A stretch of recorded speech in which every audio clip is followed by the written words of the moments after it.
We are live. Dude, Hank Fuller, you fucking jumped into this chat real fucking fast. Holy shit. It literally, like, I hadn't even started the fucking chat. You're already in here, Hank Fuller. That's fucking awesome.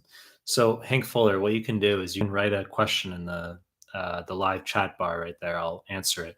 But I'm just going to let our Telegram group know that I've gone live. That's what I'm going to do right now. Live on YouTube. Live on YouTube. There we go. Good to see you guys. What are you guys up to? Yeah, we'll just do some Q&A here. Guys, give the video a like. That'll jack the algorithm up, and then that'll bring people here. Hank Fuller, I'm still kind of like processing how fast that fucking was. That's like what just happened was some of you guys are coming into the chat right now. I like you ever have it where like you call somebody and like it doesn't even fucking ring and like they pick up, you're like, holy shit, what the hell just happened? That's kind of what happened with you joining the chat here. So let's see. Ozjad, hello, sir. Hank Fuller, hey, Mike, do you have a specific workout regimen that you like? Do you have a certain split?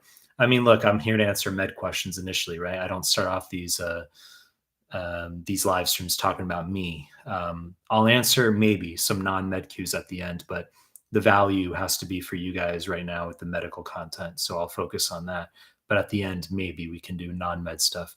I just let our Telegram group know that I went live here. So Mohammed, hello.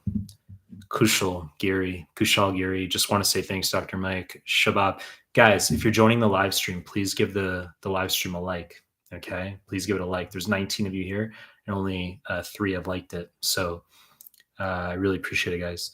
Shabab, what's a realistic time to finish all the NBMEs? So Shabab, if you're studying for step 1, I give a month and 4 days ballpark to finish all the NBMEs. If you're studying for step 2, it's more complicated because there's going to be those who are post-grad versus those who are on rotations, right? But you're obviously going to have to do NBME 6 for step 2, 6 through 14, including free 120. So, I mean, that's going to take you like 2.5 weeks ballpark. You give 2 days per NBME for most students. 2 days per NBME. That's what I do for the vast majority of students. Let's see. Sarish Kazi, hey Mike, thanks for doing many live sessions. Asjad Abbas, I'm scoring 40 to 43 on the CMS. Is that good? So they're out of 50 questions. 40 to 43 is very good. Okay, so that's like getting clearly 80, 86% on your NBME exams. That's literally the same thing. That's high scoring. So yes, I mean, good is subjective, but I'd say that's at least like 240s to 250s. That's very good. Hank Fuller, whoops, sorry if this is specifically a USMLE live stream. Well, I mean, yeah, of course it's a USMLE live stream. Of course it is. That's what it's. I mean, it's the name of the fucking live stream, right? Office hours here. Yazid Kamel. Yo, Doc Mike. How's life, brother? It's good, Yazid. Good to see you back. Carson, can you do a simple schedule for 4 to 5 months for USMLE CK? Yeah, that's very easy. I've said step 2 CK takes about 4 months, right? So you're going to do 2 months QBank. So it's going to be 4,100 questions UWorld, 3,700 questions AMBOSS, whichever one you prefer. It doesn't matter. I've articulated many times that they're non-superior to each other. And then you're going to do 3 to 3.5 weeks, which is all the CMS forms. So there's 45 to 50-ish forms. And then you're going to do NBME 6 through 8. Offline, then you're going to do a double pass of all the CMS forms. Holy shit. And then you're going to do free 120. Then you're going to do 9 through 14. So that's roughly 4 months for step 2 prep. That's if you're post-grad, of course, and you're sitting it in linear sequence. If you're on rotations, you're doing things subject specific by shelf. If you're studying for step 1, it's going to take you at least 3 months because I give a month plus for all the NBME exams, 20 through 31 and free 120 at the end.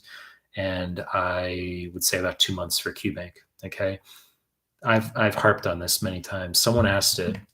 Actually, a couple people asked it in our Telegram group today. And my retort was that I've answered this like 67 times in my live streams. So now I've answered it yet again. But someone who was astute, who's been in my live streams, replied in the Telegram chat and said, it's really about how much time it takes you to go through UWorld, right? Because if you're doing 40 questions per day versus 60 or 80, yes, that's going to determine ultimately the length of your prep because the NBMEs, that's pretty much constant. That's like the luteal phase. It's always, 14 days. So quadruple two says, that's like weird, right? To relate like USMLE prep to the menstrual cycle. That's like weird.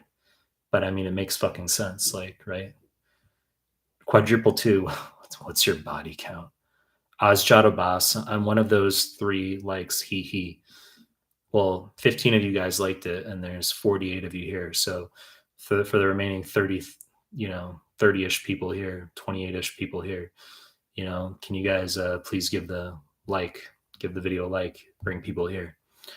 All right, so Maria and Fiat Zoglo. Hello, I'm done with 50% UWorld for step 2, and my percentage is 71%. That's not bad. I am aiming for 260. Okay. And so if you want 260, you need to be breaking 80 on UWorld, but I've said I don't care about your UWorld percentage per se. And I want to take the exam end of July, first week of August. That's too early. No, you're not ready. That's not, no. You're going to need, I would say you're only 50% done with UWorld, Maria. You need another month of UWorld. Okay, so that's going to take you out to end of July. And then you need, I would say, 7 weeks to get through all the CMS forms twice. So August, September, mid-September, plus all the NBME exams, end of September.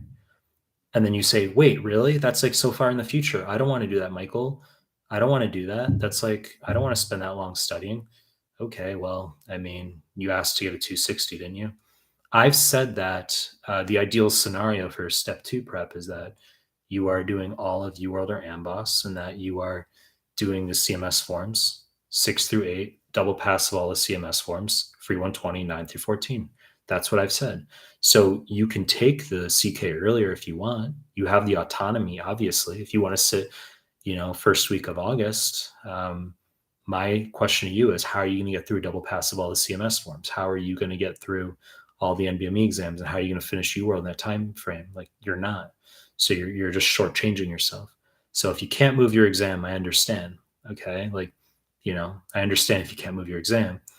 And the result of that would be, if you were one of my students and you say, I have to sit though, like first week of August, the latest, that's what I have to do as per school rotations or whatever, then I would take that time out of UWorld. It's going to be, we're going to lose UWorld, curtail UWorld, okay? Because the priority becomes the CMS forms, double pass, and all the NBME exams.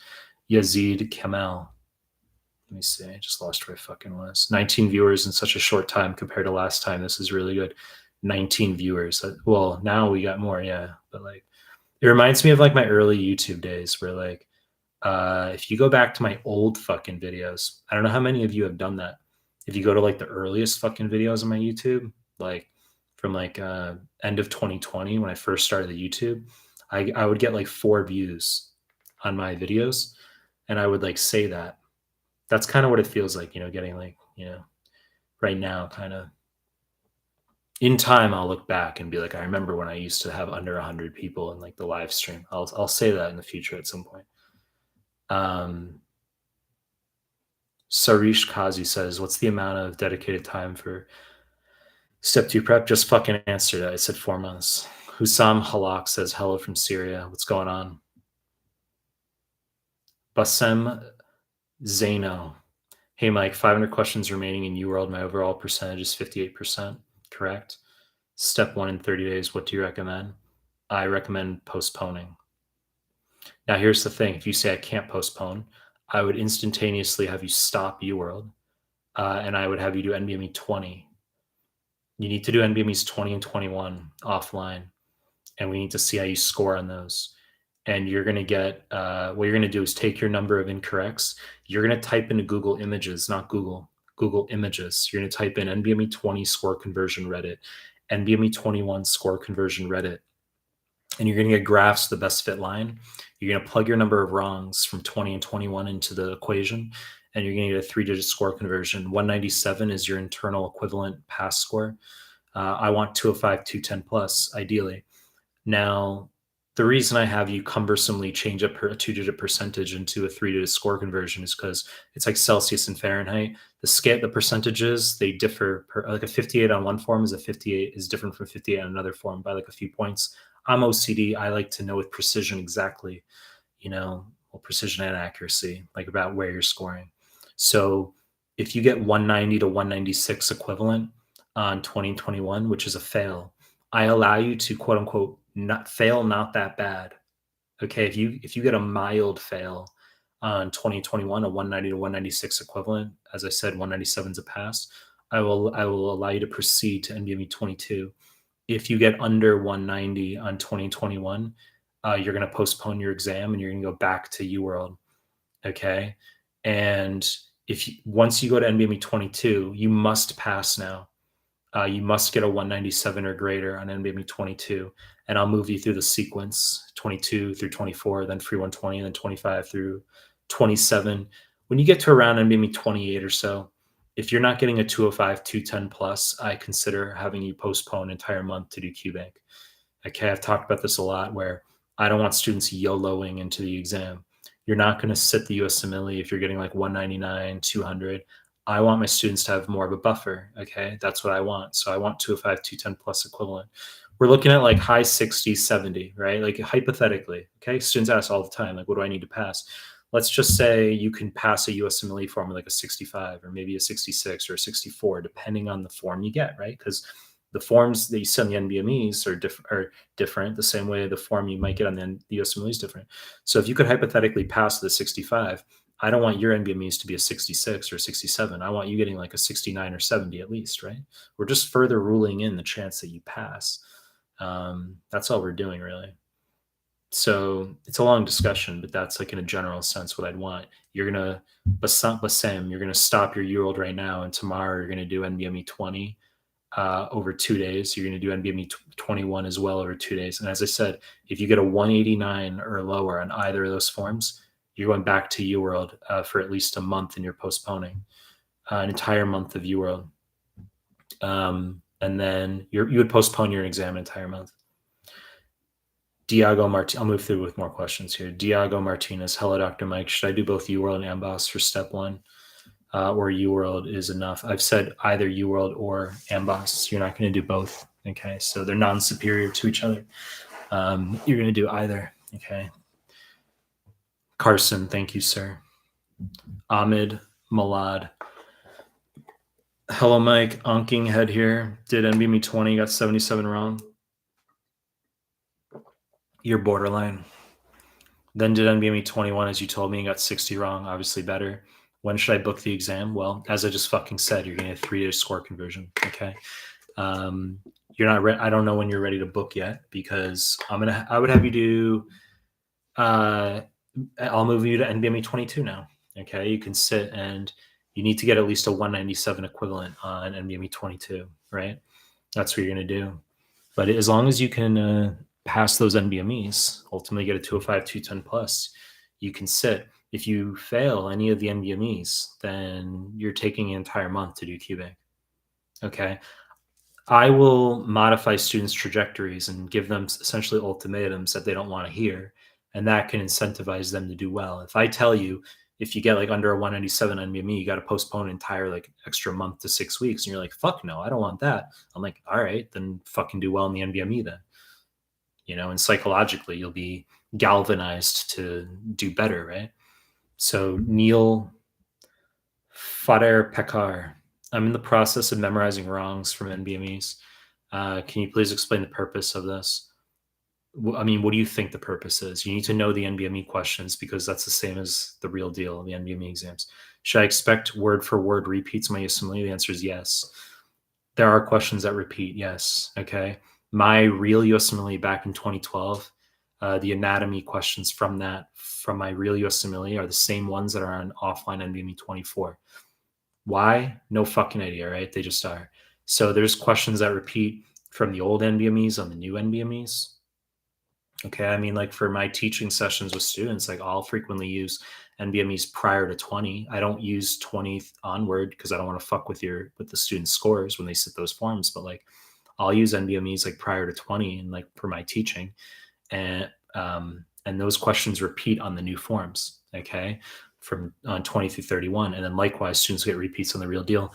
And even comp exams during the COVID era, some of the Caribbean students I had, they were at home able to sit comp, and they were passing around screenshotted comps apparently. And I've seen those comps, and there's repeats from those comp exams on the fucking NBME exams. Okay, so like the questions are repeated everywhere. There are actual repeats, and the other thing I can point out is that even if you get repeats, many students don't realize that they're seeing the repeats.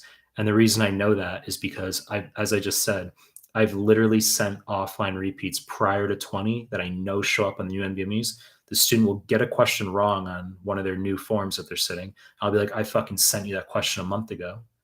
Do you remember? And they're like, no. And I'm like, I fucking sent that to you. Okay. So, you'll see questions in the real deal. Someone comes out and they're like, oh, I didn't see any repeats. It's like, yeah, you did. You just didn't study the NBMEs well enough. If you memorize the NBMEs like I've harped on, then you're going to have a greater proclivity for, a recall where you come out of the exam and you say, yeah, I saw the repeats. So, I mean, and then aside from that is even if you don't see verbatim repeats, the concepts are the same, right? That's also the important point. The concepts are the same.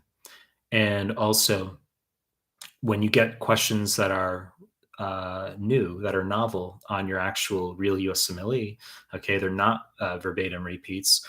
Because the concepts repeat so frequently, if you've memorized the NBME exams, you'll be able to generate greater gut instinct as to what the answer is. So you'll get the question, your real deal. You're not sure. You're like, is it B? Is it D? I don't know. But you'll be like, I remember on the NBME exams because I memorized them, right? You'll be like, I remember NBME 27 had some similar question and this was the answer. So I'm just going to go with that answer here because that'll be how the USMLE assesses things, right?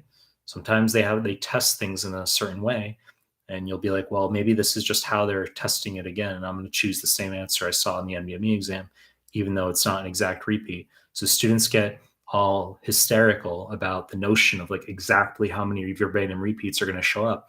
And it's not even about that. It's recognizing that if you memorize the forms, that's going to help with your gut instincts when you're actually in the real deal and you're seeing new questions that the concepts repeat, and that information can be extracted, lateralize it, and answer your questions on the real deal.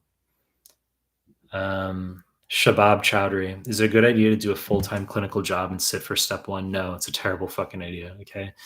I've said that doing a full-time job while you're in step prep, that's discordant in the sense that step one is a full-time job. Okay. Like, obviously there's real life. There's people who are, not everyone's fucking 25 in med school. Like, I have students occasionally who are in their 50s or students who have like full-time jobs and kids. That's like normal. I understand that. But ideally, you have to recognize that step prep is a full-time job. Okay. Usam Halak, you retracted your message. Okay, Hussam. That was your fucking chance. I mean, I read your comment, but you retracted your message. So you know what I'm gonna do right now? I'm gonna read Kira Bota's message. How many questions, as in blocks, need to be done to start CMS forms? In order to start CMS forms, Kira, you're gonna do all of UWorld or Amboss. As I've said, you're gonna finish QBank and then you're gonna start the CMS forms. Is 30 blocks enough? Well, I mean, you're going to do all of UWorld or Amboss, as I said. So it's 4,100 questions for UWorld, 3,700 questions for Amboss 2CK. Zainab Masroor, I've completed my preparation for step one, but due to family issues, I have to take a break. I need your help. I've covered all your high yield PDFs. Well, what's your question, Zainab? I don't know what your question is. Volchi, hey boss, yesterday you mentioned SGU.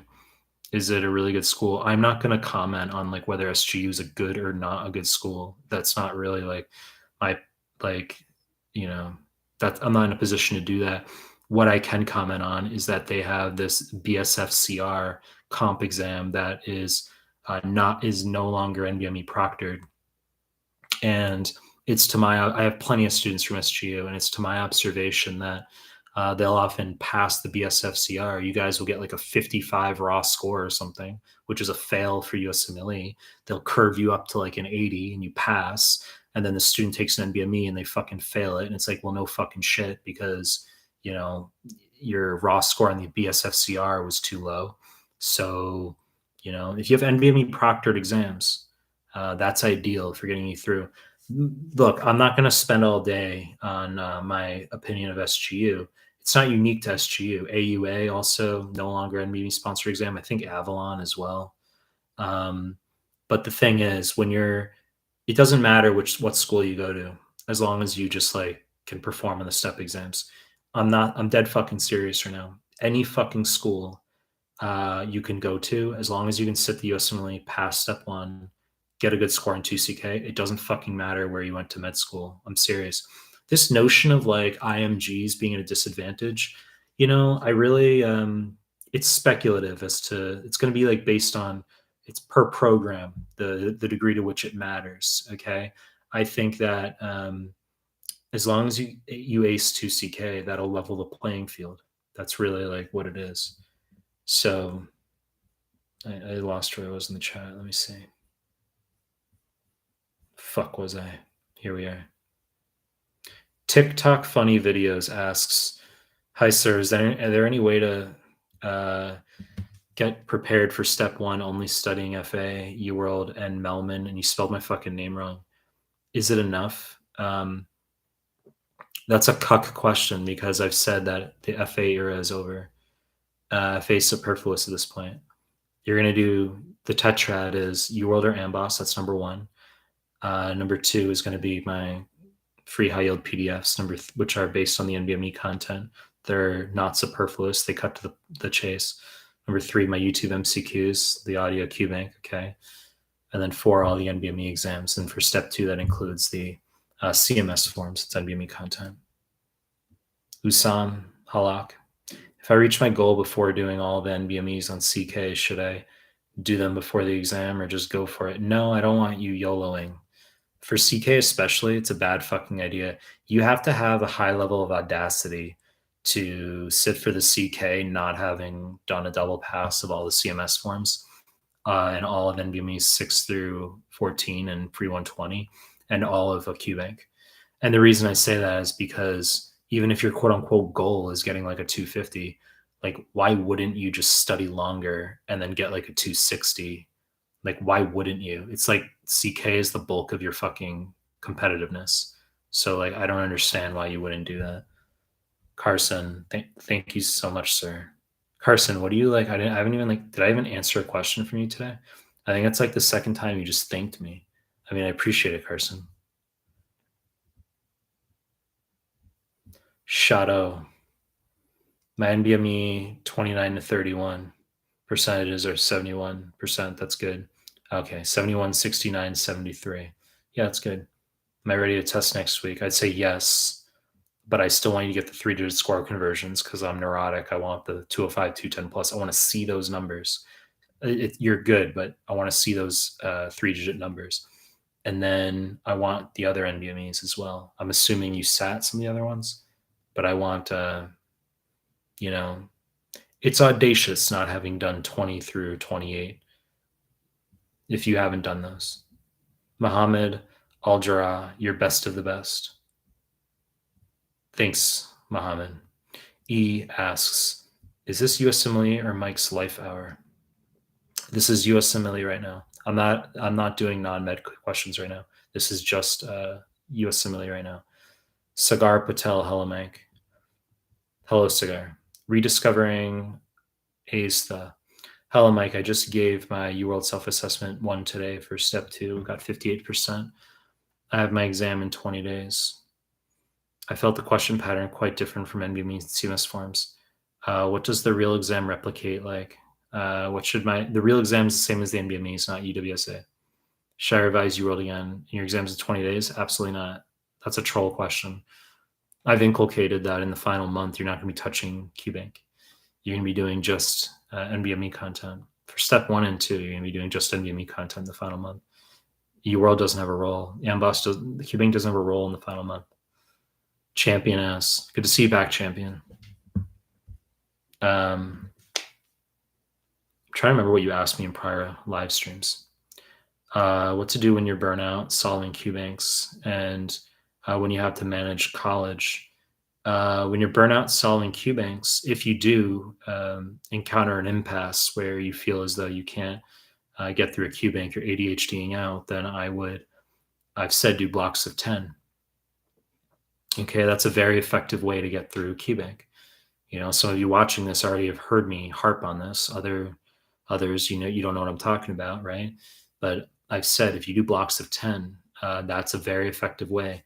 Your phone has to go in your backpack. Okay, so the phone in the fucking backpack, and then your backpack's going to go across the room, or across your chair at the cafe, wherever you are, under the cubicle in the library, and then you're going to do nothing but that block of 10. And after you finish the block of 10, you're going to take a break, okay, where you grab your phone, check your messages, watch a non-medical YouTube clip, sports clip or something, literally. Get a drink. You take like a 7-minute break, and you do another block of 10. You do nothing but that block of 10. You got to force blocks of 10 if you want to get through QBank. But if you're talking like in general, it's okay to take a day off sometimes, It's okay. It's not the end of the world. When you have to manage college. Yeah. Sabi, bros, are experimental questions real, and how many are there? Yes, they're experimental questions. Apparently there's like 80 out of 200 or out of 280 literally on the real exam that are experimental. That's apparently, like, I've read that somewhere like ages back. But we don't know which ones are experimental, so it doesn't change how we study. That's the thing. It doesn't change anything. So it doesn't affect our study. Azjad Abbas, I'm at 76% UWorld. I don't know. Are you talking about finished or percentage correct? I'm trying to take step 2 on 15th of August. Would it be possible to do this with your schedule? Yeah,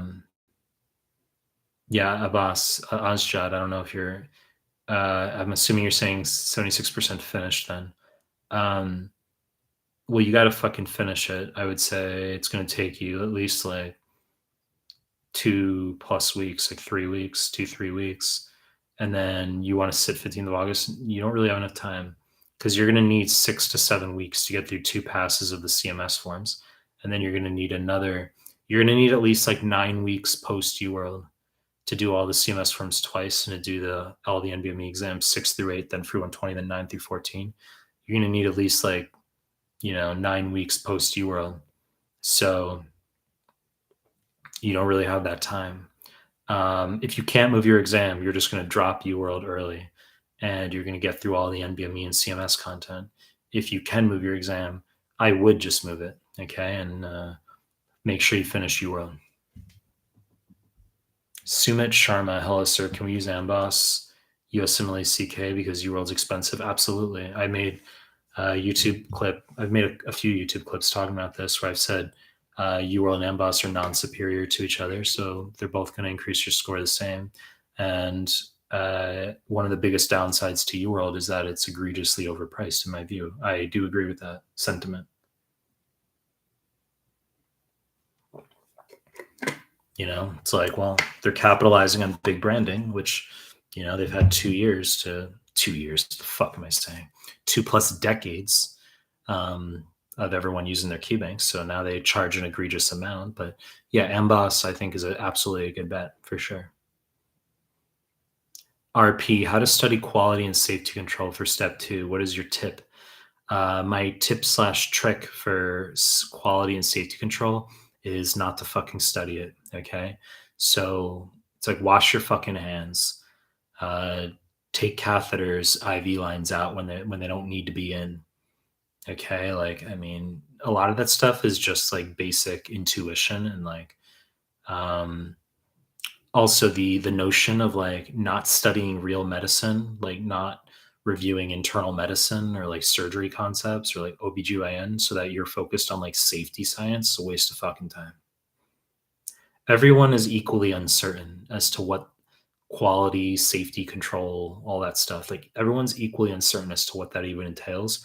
So that cancels out amongst test takers. So you're not at like a disadvantage. I think you're at an advantage if you don't study it. Because while someone is like off studying about how to wash your hands, how to wash their hands, you're studying real medicine instead, and that's going to help you.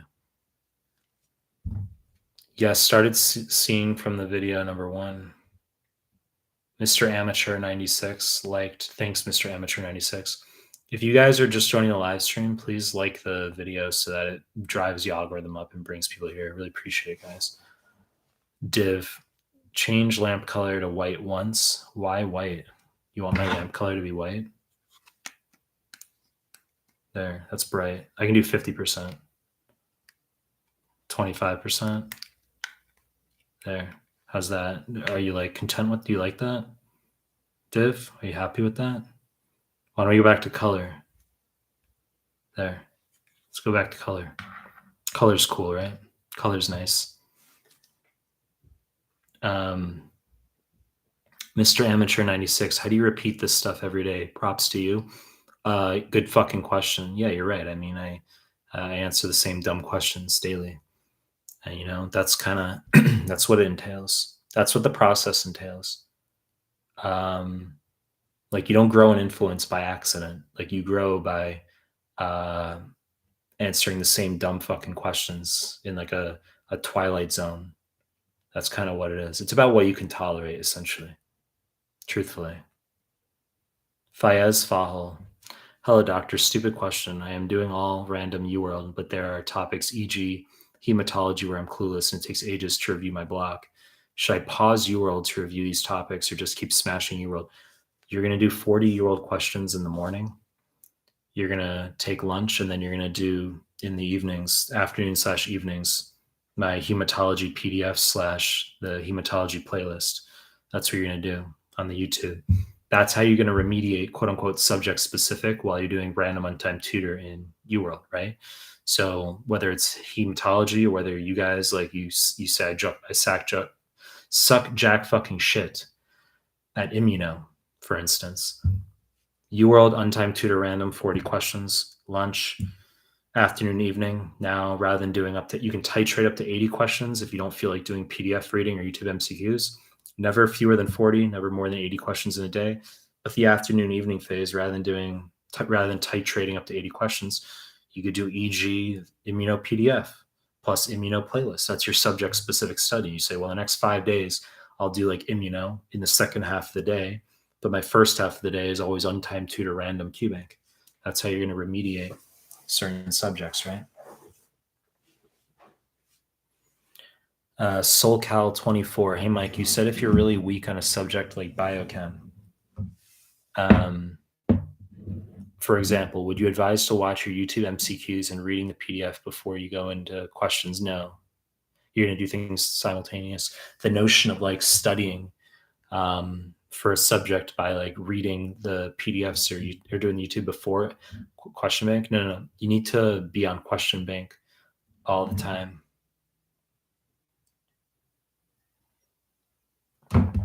That's what you need to do. You need to be on questions all the time.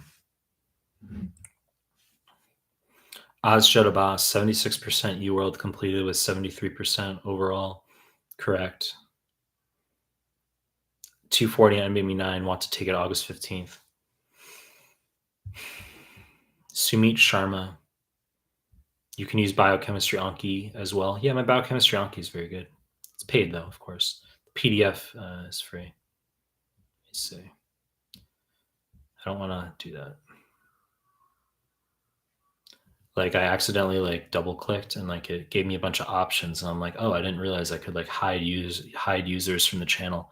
I was always like wondering about that during like the course of a live stream because I haven't done that yet. You know what I mean? Like what if someone just came in and they left like 12 like trolling? What if someone just left like trolling comments in the live stream and they're annoying people? I can literally just highlight someone's name and just fucking remove them or hide them from the channel. That's what I could do in theory. They can see their own posts, but they wouldn't be able to see, other people wouldn't be able to see them. That's good to know I have that option. Yeah, just fucking delete people instantly. Let's see, where was I? Chat moved on me. Diego Martinez, thank you. You're the god of USMLE. Max 7887. Again, please, UWorld or what? What are you asking me? Moogle 900 with the cat. Here we go. How many cats you have, Moogle? How many cats? Philippe Radunovic. Which NBME should we do for step 1? I've said 20 through 24 for 120 and 25 through 31. And should we do QBank before taking our first NBME exam? The answer is yes. Do you guys understand what I mean now about answering the same dumb questions? Like, how many times have I answered that question within the same live stream, in fact, right? Try daily, multiple times daily. And then people get salty if like I don't respond. Like I have people ask me like these questions through DM, I like don't respond, then they like unfollow me on Insta or something. And it's like, okay, unfollow. I don't care. Level of care is 0. Like I don't have to answer your dumb question. Ala Kurdi, what are the chances to get a residency in US if the candidate has chronic hepatitis B? I mean, I don't know about that. That's like, I really have no idea. That's like immigration stuff, isn't it? Like they obviously test for that at immigration, hepatitis B, like when you're trying to get into a country. I have no idea how that impacts. Lost where I was. Hello, Dr. Mehlman. How long should I spend for biostats?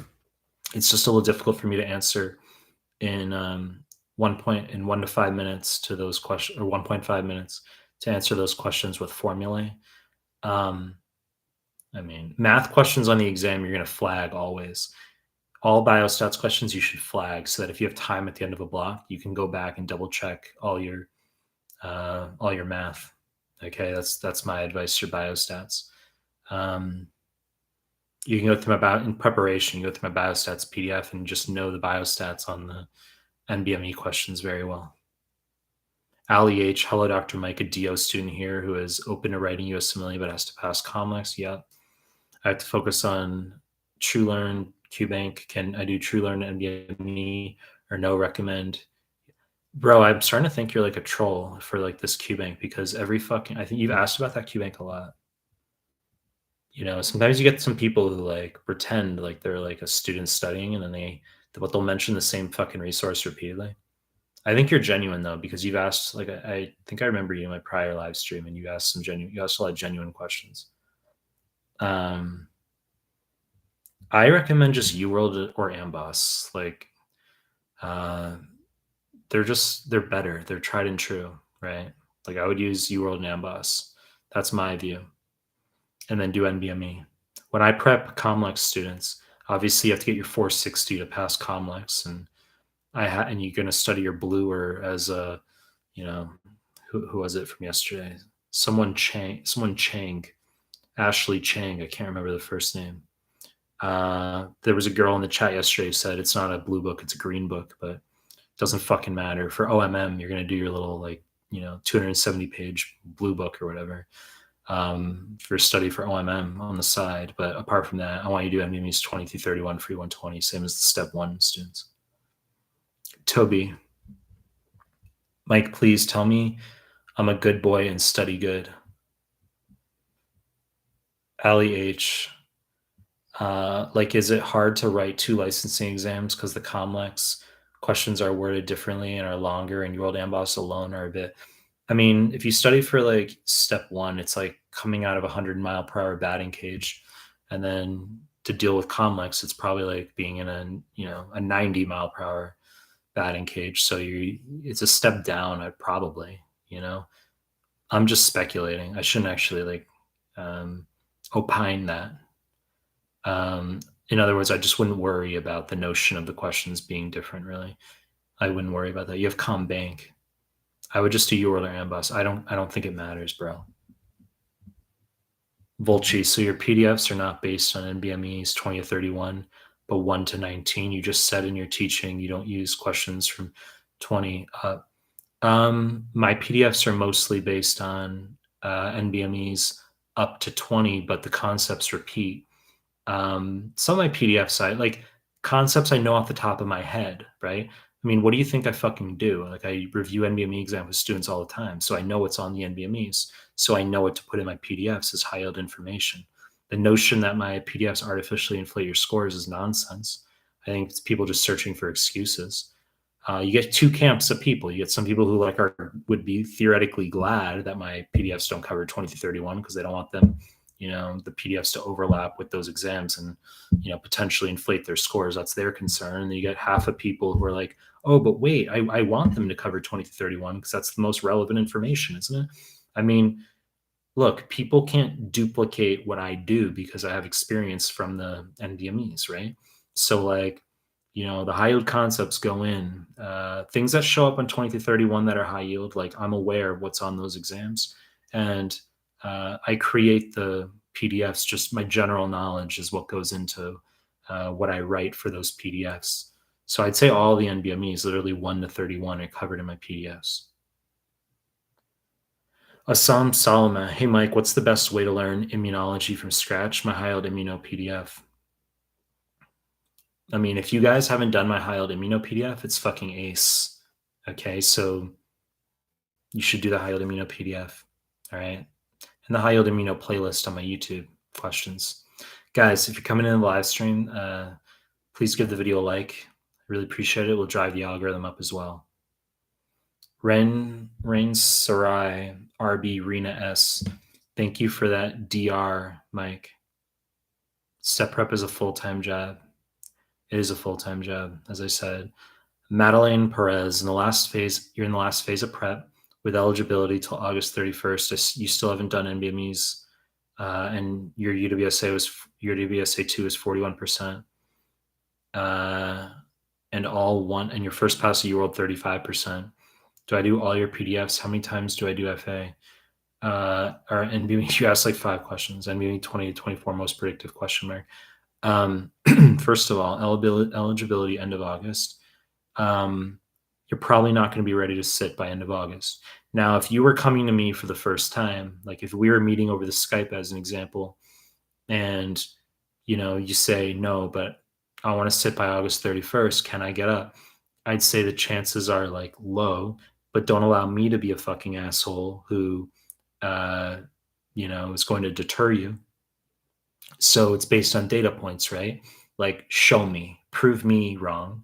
What I'd want you to do is, because you said, you finished UWorld, your first pass 35%, or do you mean you finished only 35%? I'm assuming you finished the whole QBank at 35% correct because you already did a UWSA, which presumably you do when you finish QBank. I would probably have you do UWorld incorrects. If you're worried about money, I would have you do UWorld incorrects. Otherwise, I could just have you do fresh Amboss for the next month at least. And till the end, basically until I'd have you sit end of August, and I'd have you do QBank until end of July.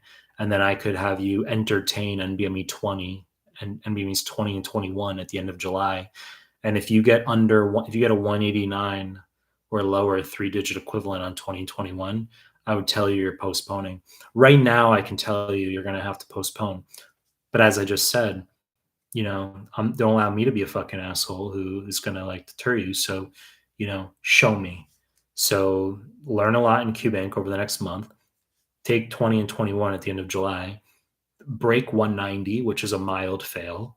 But when I've said earlier in the live stream, if you get once you move to NBME 22, if you get a 197 or greater, you have to get a 197 or greater on those NBMEs to move through. So if you pass all the NBMEs, 22 onward, and ultimately can average 205, 210 plus on the latter NBMEs, 27 to 31 ballpark, then you could sit end of July, but you're talking to bring you up from 35%, 41%, you need to be getting 2/3. You need to be going up 25%. So, people want me to perform magic. I'm fucking good. Don't get me wrong. But it's it's like someone coming in who's 300 pounds who needs a quintuplet bypass, and they want me to make them they're like, I'm paying you to get me a fucking beach body in fucking 2.5 months, 2 months or something. And it's well, fucking bro, that's going to take you a while. All right. So, Deep Gorfad. Hella Mike, I got 25% less in UWSA 1 than NBME 9 to 12. That's okay. Get very demotivated. Please help examine 20 days. This is precisely why I don't like the UWSAs. It's because like they do have predictive value, but they're not the real NBMEs or USMLE. I mean, you said 9 through 12. Well, did you do 6 through 8? Deep Gorfad, what I would have you do is NBMEs 6 through 8. Don't touch 13 or 14 yet. I'm going to have you do 6 through 8. Easy prescription for what you need to do right now. You're going to do NBMEs 6 through 8. And we're just going to see if you do well in those forms, right? If you do well in those forms, then, you know, you can move to 13, 14. Sit. Fakyar Ravanur, does memorizing NBME apply to step 2 CK as well? I've said that you don't have to make Anki cards from 2CK, CMS, and NBMEs, but I want you doing, I want you memorizing them, okay? I think the best you can. The memorization process for step 1 entails making Anki. For step 2, even though I don't have people doing that, I want you to quote unquote memorize the best you can. Yes. The reason I don't have you make Anki for 2CK is simply because there's so much. I'm having you do a double pass of all the CMS forms, and I feel like that can obviate the need to do Anki memorization for the 2CK content.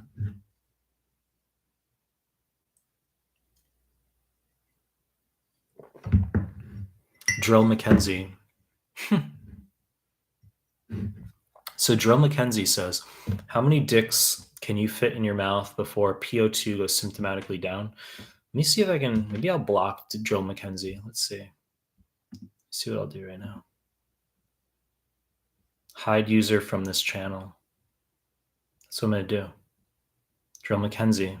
Actually, you know what I'm going to see? I'm going to see if you were joking. I'm going to scroll down. Did you redeem yourself?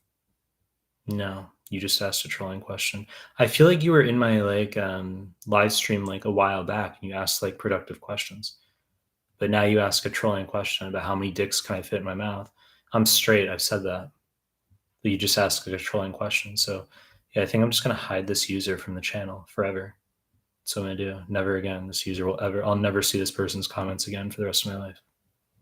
They'll continue to see their comments. They're hid from the channel. This user's messages will be hidden. That's what I just said. Gone forever. No idea who you are. Peace. Zoomy E, I got a low score in NBME 26. What should I do to improve by at least 15% before NBME 27? Before NBME 27, well, what was your low score, Zoomy, on NBME 26? Obviously, and I would need to know your time constraints, right? Like when is your exam? I'd want to know a bunch of variables, you know, because in terms of our prescription for you, like whether it's going to be going through other NBMEs like 20 through 24, free 120 prior to touching 27, right? Or have you finished all of QBank, right? Which PDFs have you looked at? So I'd want to know your when you're sitting the exam and which NBMEs you finished and how much QBank you finished. Omar Gaber, should I pre 20 NBME if I have enough? Should I do any of the NBMEs pre NBME 20 if I have enough time? You don't have to, okay? I mean, that's like, you say, well, why can't I do like an NBME 19 or NBME 18? You could. There's nothing wrong with that. You could do those forms, but I don't think you have to because I think it's about what's practical, right? I think that 20 through 31 and free 120 are sufficient to get the overwhelming majority of people where they need to be. You know, if you've exhausted all those forms, like occasionally if I have someone come to me and they have like, you know, 2 fails on the NBME, on the USMLE or something, they come to me for the first time and they say, what do I do? I've sat all the NBMEs, right? And I say, okay, well, we've got potentially the UWSAs, even though I don't like them. I said there's a time and place for doing them, right? So you've used 20 through 31, free 120. Well, what are our options? So you're not going to do fucking RX assessment. You're not going to do Kaplan's assessment. So what are we going to do? Well, we could do UWSA 1 and 2. Not ideal, but we have them.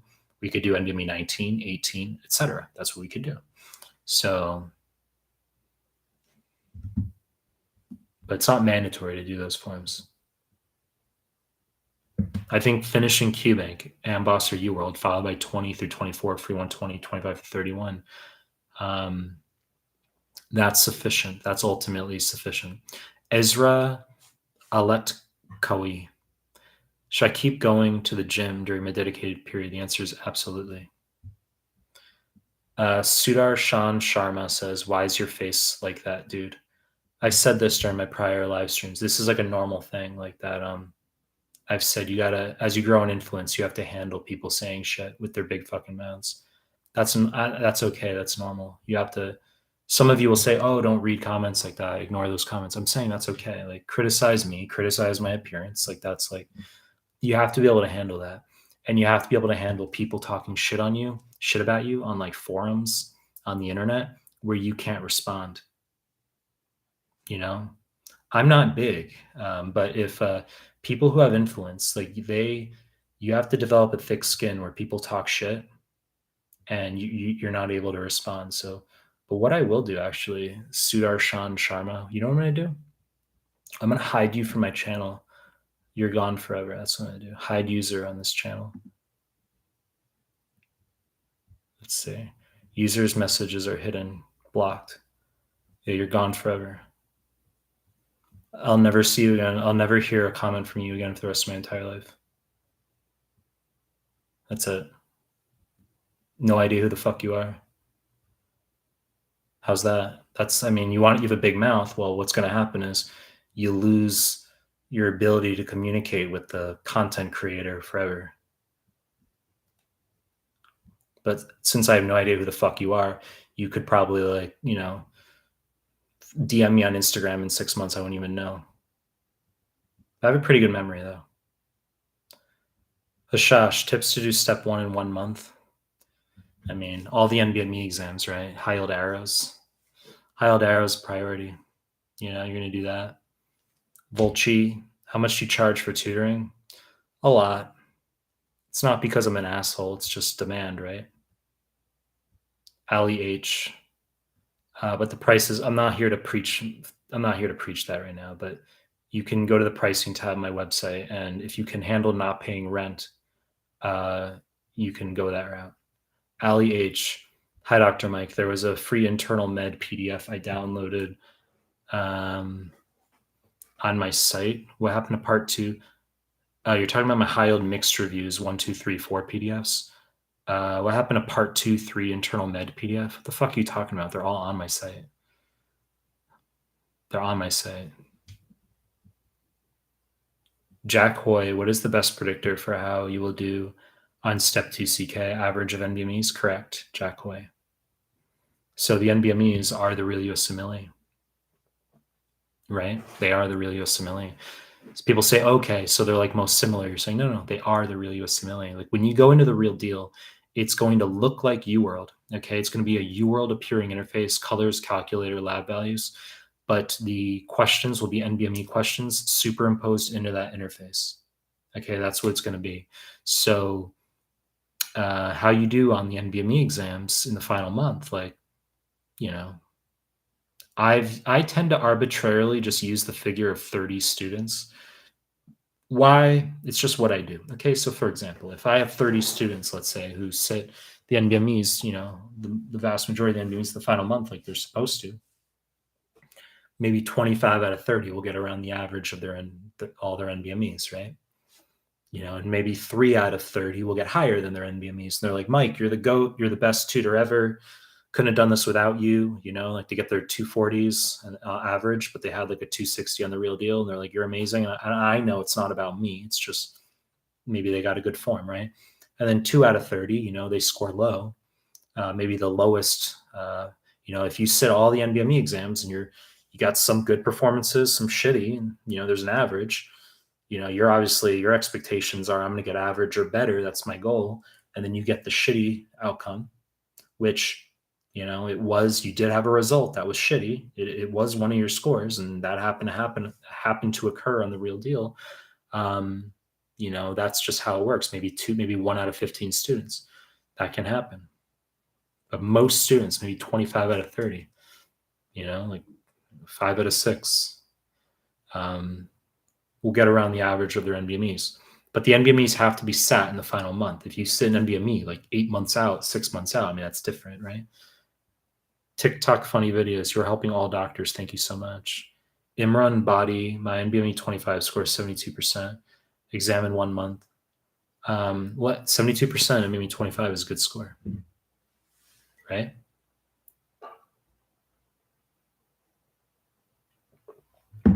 Tobena, Anuabuki. For someone poor in biochem, how does he start and proceed? You can do my biochem PDF can appear quite aggressive if you literally have no understanding of biochem, but I would still attempt to tackle it. I would still try the biochem PDF. Okay, if you're struggling to get through the biochem PDF, okay, I would try it first. But if you're struggling, Tobena, to get through the biochem PDF, you can do my biochem playlist on the YouTube. Those MCQs. That'll be effective for you. Okay. I had one student in particular go that route where, anecdotally, but her feedback was that, and it was literally about biochem. Okay. Where she said, that she found it difficult to go through the biochem PDF because she knew zero. And that what she did is she first went through the biochem, YouTube playlist. And by going through that playlist, that helped her understand the concepts in the PDF better. I also have biochem, free modules on my website. There's like 49 or 50 modules. Okay. So those will be good to go through, the biochem modules. I have biochem Anki, but those are paid. But for free, the biochem modules and my biochem PDF, my biochem playlist, all fucking excellent. Ikawaja Noor, hello, Dr. Mike. I know that all your PDFs are solid, but if one chooses to do just one, then would the high yield PDFs be sufficient instead of doing all the PDFs? What? Do high yield arrows. If you're going to go through one of my PDFs, do high yield arrows. Yazid Kamel. Hi, Dr. Mike. How would one go through your audio MCQs? Like, how would they annotate them and take notes? You're not going to annotate. You don't need to take notes or annotate. You can literally you can knock out my YouTube MCQs while you're at the gym, while you're brushing your teeth, flossing. Okay. Like you got the phone on the countertop right there, and you knock out a clip or two while you're, as I just said, brushing your teeth, flossing, while you're cooking, while you're eating a bowl of cereal, you're standing in your, your kitchen or something, you got the phone there, however you want to do it. That's how you should knock out the clips. You don't need to take notes or annotate from them. I've said I also don't advise annotating or taking notes from QBank. Okay. It's fucking pouring rain where I am. So hopefully I don't think that sound is being picked up on your guys' end. It's fucking loud on my end with the rain. Volchi, but if we do UWorld only and you say do not annotate into my PDFs, what do we use as a reference material? And no. Like if we want to, you're asking, like if we want to review, learn something, thanks for.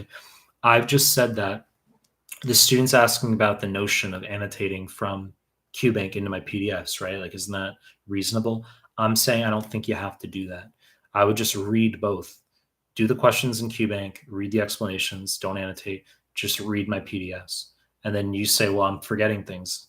Everyone feels like a sieve with information, forgetting things, regardless of his or her performances in QBank and on the NBME exams. That's ubiquitous. Okay, people feeling that they forget things. Hunter Call. Just want to say, just past step 1, primarily using your resources. Greatly appreciate you, Dr. Mike. That's good news, Hunter Call. I'm happy to hear that. Soham JHA. Is Kaplan QBank good? It's atavistic at this point. It's obsolete.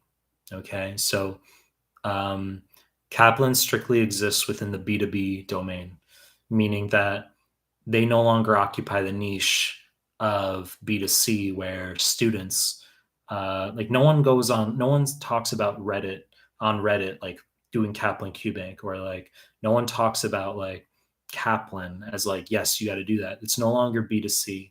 Okay. It's not, the students themselves are not having that direct interaction with Kaplan. The way it works is Kaplan, they proctor courses for the med schools. They have contractual agreements with various institutions to proctor exams, and students will do their courses, and that's the domain in which Kaplan exists right now. When I sat a decade ago, Kaplan was already known as the superfluous Q bank.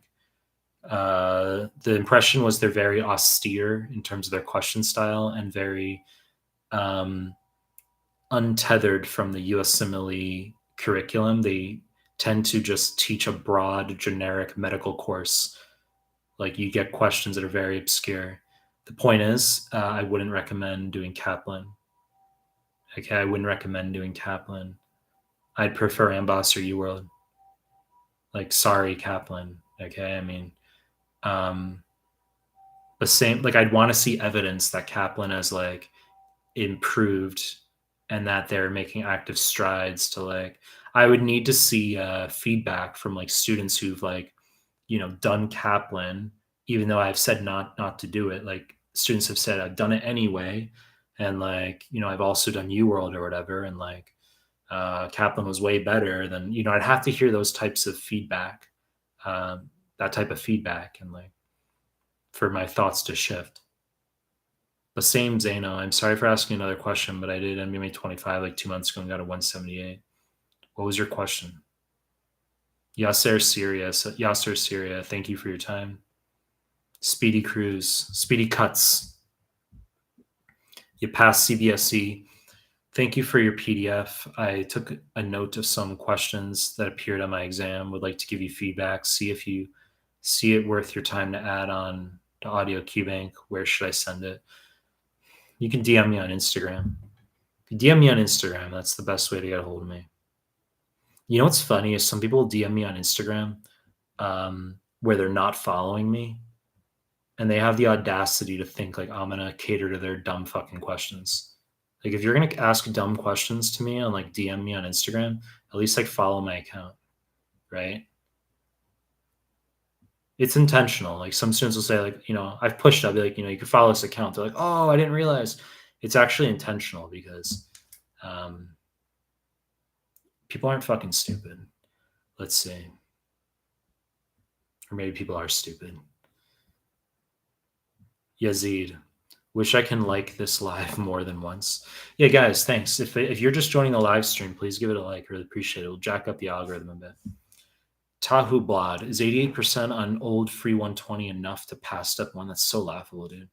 It's a troll. Tahu Blad, I mean, you get people here, they'd like pray for like a 68%, right? Aren't there a lot of you guys here who would want a 68%? Absolutely. It's like, guys, I got my 88%. Is that, am I okay to sit?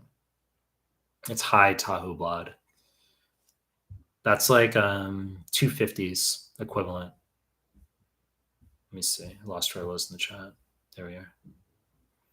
I'm trying to think what I got. I think I got a 96% correct when I sat free 120, like back when I sat for step 1. But it was a numerical day, and like I had prepped really long and hard for the exam. But I'm pretty sure I got like a 96 or 96.5. Doesn't fucking matter. I mean, what is this, like high school? Jay Moore, do you think mid-levels will take over the lion's share of repetitive healthcare delivery in developed countries? I stay within my lane. I don't really like know how to interpret that question. Can you like reword that question for me? What do you mean mid-levels? The fuck does that mean? Moogle 900. I could like sit in a cubicle for like, a minute and like analyze and attempt to discern what the point of that question is and give you like 3 different improvised responses based on what I think the question means. But like, I'm not going to do that right now. Moogle 900. I got 4 stray kittens. Mom comes occasionally. Dad is a notorious playboy cat of the neighborhood. Suspected case of Kluver-Bucy syndrome. Do you guys know what Kluver-Bucy syndrome is? It's not asked on USMLE. I don't think I've ever seen it assessed. Bilateral amygdala lesions. It can be caused by HSV. It's like dumb fucking details like that that like back in the numerical step 1 era, like you'd think were like oh my god, you know what Kluver-Bucy syndrome is? Like oh my god, like student doesn't know it, like doesn't know DKA, doesn't know like SIDH versus DI, but like knows what Kluver-Bucy syndrome is, or like Gerstmann syndrome, right? Mary Hatamova, thank you. Ayad Ali. Is it true that recently the Real Deal is having too many risk factors communication questions plus long stems? I guess the questions have gotten longer, right? The USMLE was 322 questions when I sat a decade ago. Now it's only 280. So, I mean, I don't think the exam is shorter now. Like it's the same number of hours, right? I'm assuming like 8 hours. So the questions have gotten longer. Risk factors communication. I have a high yield risk factors PDF. I have a high yield communication ethics PDF. I do on my free stuff tab, my website. Truth teller. Hey, Mike, as you regard Amboss and UWorld as non-superior to each other, and since Amboss is cheaper, why don't you just automatically suggest Amboss by virtue of it being cheaper? Well, I said in my YouTube clip that I made talking about these two that that is a pro in favor of Amboss, that it is cheaper than UWorld, but it's because I don't, the same way like USMLE questions don't incorporate cost into whether like a testing modality is correct or not. I don't incorporate that into my decisions as far as like what's necessarily better for someone's efficacy on the exam. Like you say, well, are we going to do like an MRI or like an ultrasound or something? Like on the USMLE, they're not going to say ultrasound's correct because it's cheaper. If the patient needs an MRI, that's going to help the patient more. That's the answer on the USMLE. So it's like, and I've also said that it can come off the wrong way, but that students I teach one-on-one tend not to have an issue with like cost that way. So it's not really like an issue for them. But like, I just don't, it's not a big deal.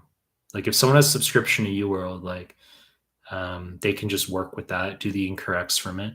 But occasionally I'll have someone just like, if I feel like they need a fresh boost, if they need to be galvanized and like someone's just been like dragging on with dithering with UWorld for many months, sometimes I can just switch them over to Amboss because when they feel like they're doing something fresh and new, that can be an impetus for them to actually work harder in the QBank, feel like they're just not dithering. Celine. Hi, Mike. Thanks for everything you are doing. I am a year 2 resident, home residence, 1 year and a half to go, plus doing an MPH on the side. I wanted to finish residency before taking the USMLE journey.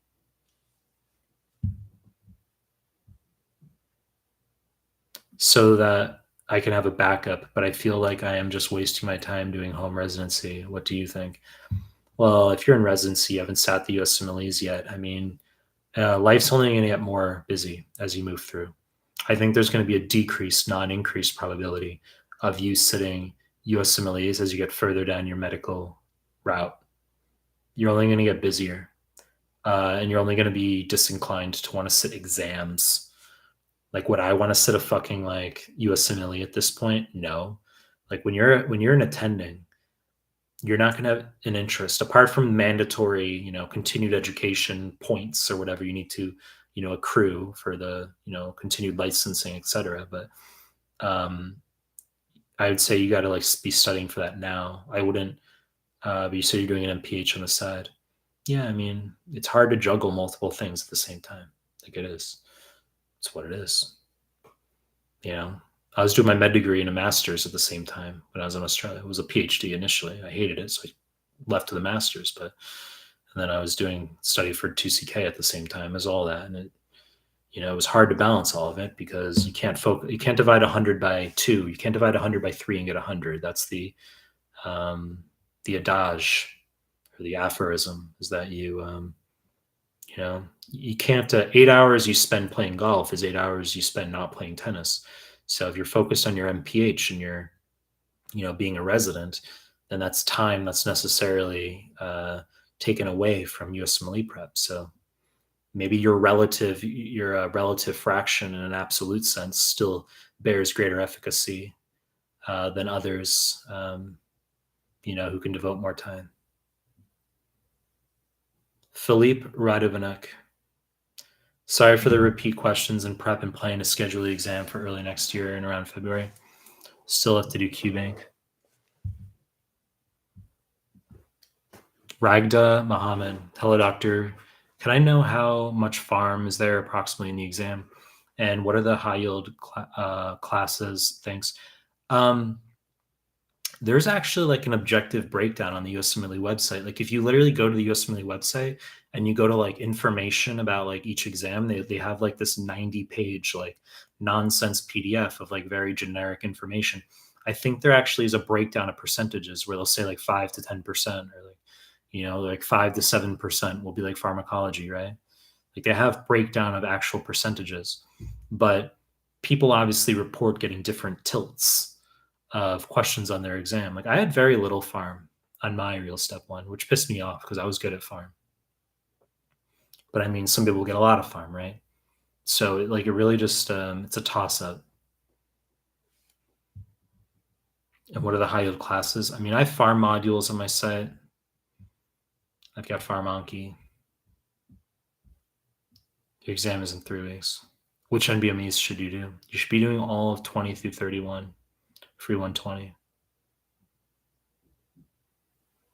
Lana M. How to excel in rotations while also aiming for 270 plus on CK. You're a good test taker.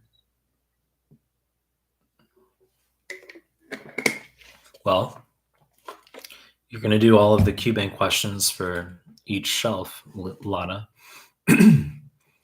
And let's say you're on PEDS. You're going to do all the PEDS questions from UWorld or Amboss. You're going to do my PEDS high yield PDF. You're going to do my PEDS playlist MCQs on the YouTube. And you're going to do all 8 PEDS CMS forms times 2. You're going to do them twice. So it's 16 CMS passes, right? Those forms. That's your tetrad for each rotation, surgery, obs-gyn, etc.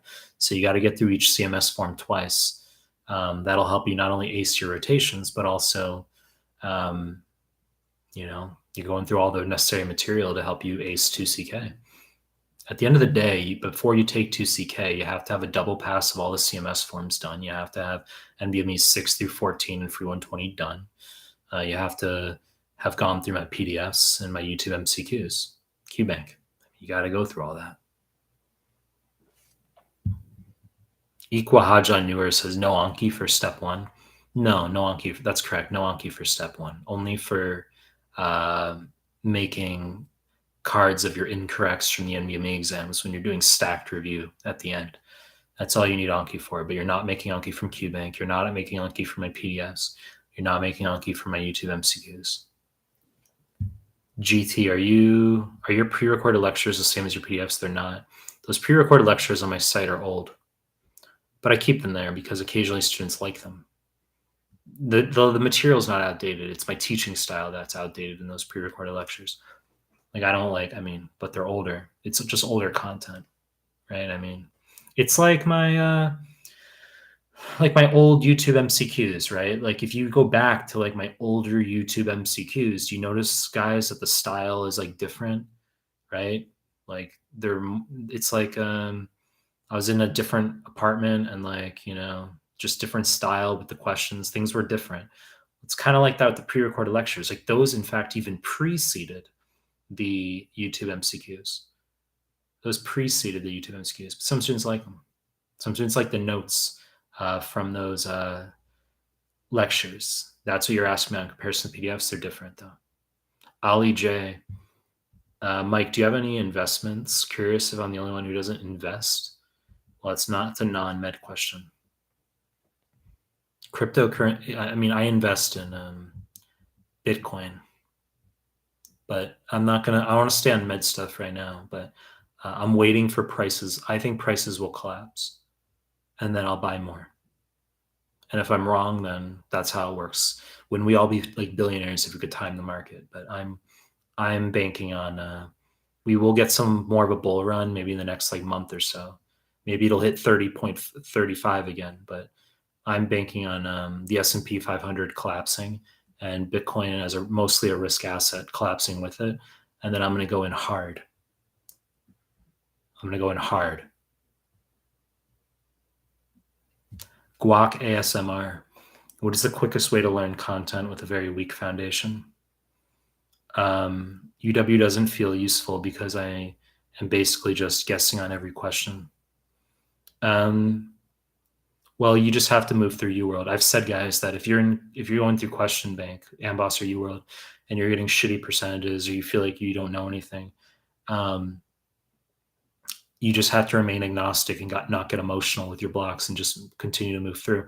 Like, people are always looking for alternatives. So if you're going through questions and you're like, well, I don't know anything, I'm getting everything wrong. Well, you still have to maintain the momentum of day-to-day study. That's what you have to do. So you're going to continue doing your 40 questions, guac. What you're going to do, okay, guac ASMR, what you're going to do is, I like guacamole. Like, what is that? Is that your name, guac? I don't know. Like, if it's not guacamole, I'm just being a fucking asshole then, right? Like, that's like, So anyway, it's like, what was I even talking about? 40 questions, untimed tutor random. That's what you're going to do in the morning. And then the afternoons, evenings, you're going to have your YouTube, the YouTube MCQs I put out with the PDFs. I mean, that's what's going to boost your scores in QBank, right? So that's going to help your weak foundation.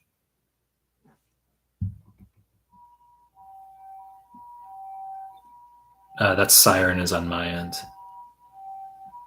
Nate C. Singh says, Mike, which specialty do you think will be the best to choose for the future? Well, the answer is whatever specialty you're interested in. I don't think there's like a best specialty to choose for the future, right? You guys are all going to have your unique interests. So that's do you want to elaborate on what you meant, what you were asking?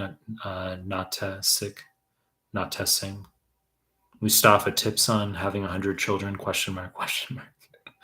I think it isn't achievable with breeding only one chick per year. Please help, Doc. That's hilarious, dude. It's so funny. That's so funny. You got to move to a country where there's not, rampant Plan B and abortion, I guess, right? That's what it is. But I think like that's everywhere now. You got Plan B, Plan C, Plan D. You got like all these plans to not have kids. That's so, people, there's no judgment. People are going to do what they want to do, right? I've said I'm pro-life. But if you're trying to have 100 kids, then, you could try moving to like an African country or something. Let's see. I lost where I was in the chat. I just saw a super chat. Thank you, GT, for the $2 super chat. And you left that yesterday as well, so I really appreciate it. The fuck was I in the chat? Let's see. Yeah. Okay. Dr. Ash J. Should we review the PDFs? The answer is yes. Dr. Ash J. Mercy says true. Carson, hello, sir. How can I meet you? You have to purchase sessions on my website, which are not cheap, and then we could arrange that way. Jeffrey Wiener, how to prep for surgery shelf. How to prep for internal medicine shelf. Well, as I just fucking said, Jeffrey Wiener, what you're going to do for each of your shelves is you're going to do the tetrad. So let's say you're on surgery. You're going to do all of the UWorld or Amboss surgery questions, let's say. One QBank only. You're going to end with you're going to end the rotation with a double pass of all the CMS forms. So there's 8 surgery forms. There's also 8 IM forms. So you're going to go through all those forms twice. So if you have a busy surgery rotation where you can only, let's say, get 1 form done per day, you'll need 16 days to go through all 8 forms twice. If you don't have a busy rotation for IM or surgery, right, where they say after morning ward rounds, you can go study, go home, whatever, maybe you can get 2 forms done per day. So you can get 8 forms done in 8 days when you do them each twice. So Depends on how long your rotation is as well. So you're going to do all the questions for the Q bank. That's going to take you out to, is it 3 weeks, 4 weeks, 5 weeks? How long is it going to take you to get through all the UWorld or AMBOSS questions in rotation? Because it depends on how busy you are. If you're really fucking busy, maybe you can only get through 40 questions a day. If you're not, you can get through 80 maybe. So you got to like figure out how many we got to discuss. You got to subjectively arrive at how many questions can you get done per day, and then say I'm going to end up finishing them at this point in the middle of my rotation, maybe 4 weeks in, and then I need 16 days to do the CMS forms twice. So that leaves me almost maybe 2 weeks, to where I have that buffer. What am I going to do? Well, you got to do my YouTube MCQ playlist for surgery. You got to do my PDF for surgery, high yield surgery. And I want you to do high yield gastro as well for surgery. That's loaded with fucking surgery. Those of you studying for step 1, relax. I mean, I explicate within the high yield gastro PDF if something is 2CK only, but there's like there's tables in there where I say like 2CK surgery only, and you're like, cool, I can ignore it if you're studying for step 1. But the point is, Jeffrey, you're going to go through UWorld or AMBOSS questions for Surgeon IM. You're going to go through the CMS forms each twice. And you're going to go through my PDFs, and you're going to go through my YouTube MCQ playlist. That tetrad is going to get you high pass or honors on your shells. Omar Gaber, is developmental milestones high yield for step? I mean, that's like, they're not high yield, but they show up like on psych. They do. You'll get a question where they ask like gross motor, fine motor, verbal milestones, where they have them as 3 columns, and it's just normal or delayed. That's what they'll have. That's how they ask the questions. It's not high yield, but you could get like 1 question on that. I mean, Volchi, I mean, how much will I have to pay to meet with you on Skype? You said you have a lot of SGU students. I'm also from SGU. Well, you can go to my website under the pricing tab. And I said, if you can handle not paying rent, then you can pick up a session. UES says, Mike, I didn't pass step 1 I didn't pass step 1 on 2 occasions. Is it true that the question algorithms are getting more and more complicated? I don't think so. I answered earlier about the notion. Someone asked, the questions getting longer, more difficult, all that stuff. I mean, over the years, maybe they've gotten longer, but in terms of like how it affects you, I think that's more just speculation. I really don't think that it matters. No, I don't think it matters. It's searching for, it's searching for unnecessary worries. Like, what are we worried about? What do you mean they're getting more complicated? I mean, it's just the exam. So you just got to study the same material. Do the NBME exams, right? If you do the NBME exams, you're going to be ready for the real deal.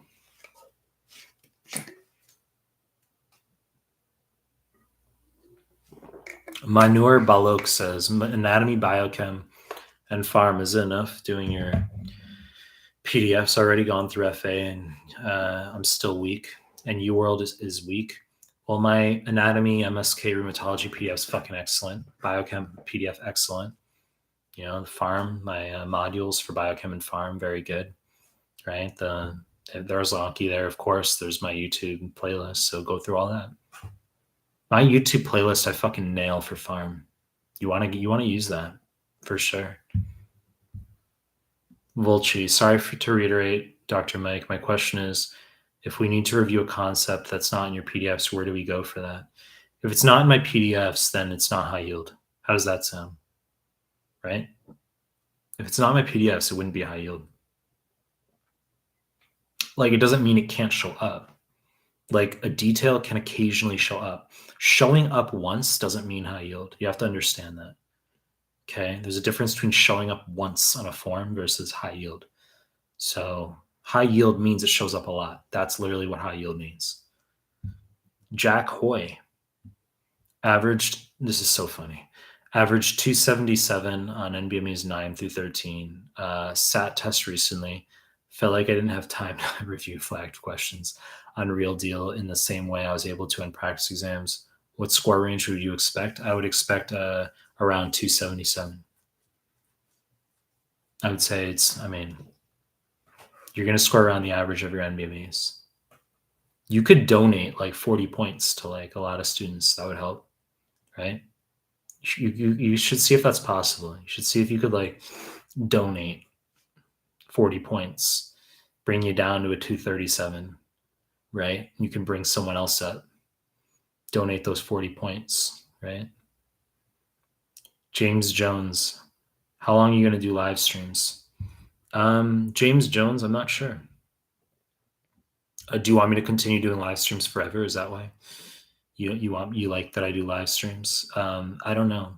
I'm not like affixing any frequency to it, because once you affix a frequency, like if I were to say I'm going to do live streams daily at this time, that would kill it for me, and I wouldn't be able to like I don't like the idea of having an obligation like that. If it's casual for me and I can just say, no, I don't feel like doing it, or okay, I'll do it, but I'm tired, whatever, then it's very casual and easygoing for me, then it's not an issue, right? That's why I don't like premiere these things. Trust me, I'm not unaware. Like you say, like, why not like, time, like say there's a live stream, you'll premiere, it's gonna start at X time, you get more people in it. It's because I don't give a fuck. Okay. I don't need like 180 people here to feel good. It's just like if you come to office hours, you ask some questions, I'm here for it. Volchi. No, that's not directed to me. Judah, what happens if you pass out mid-exam? Do you get a redo? Judah, are you worried about passing out mid-exam, Judah? Ashlyn Parkhurst, I don't think you would get a redo. I don't think that would happen. Ashlyn Parkhurst, any recommendations for quality improvement, patient safety? I already fucking answered that twice in this live stream. I've said that you don't need to study that. I said study real medicine instead. Okay, no one. It's going to cancel out across test takers. No one knows what those questions entail necessarily. So just like wash your hands. Don't keep a catheter in longer than it needs to be kept in. I said that. Focus on real medicine instead. Truth teller, yes. HSV, eating a lot, and very sexual. Eating a lot. Moogle, Emma Fortune. I just did maybe 20 today and got 63%. Correct. Do you think I should go back to QBank? Exams in 5 weeks. Well, what you're going to do, Emma Fortune, is you're going to convert. You're going to go to Google Images right now. Not Google. You're going to go to Google Images, and you're going to type in NBME 20 score conversion Reddit. And when you do that, you're going to type in your number of incorrects into the equation for the best fit line, and that's going to give you your projected 3-digit score. And then I've said that for NBME 20, if you can get 190 to 196, then you don't have to go back to QBank. So 190 to 196 equivalent for NBMEs 20 and 21.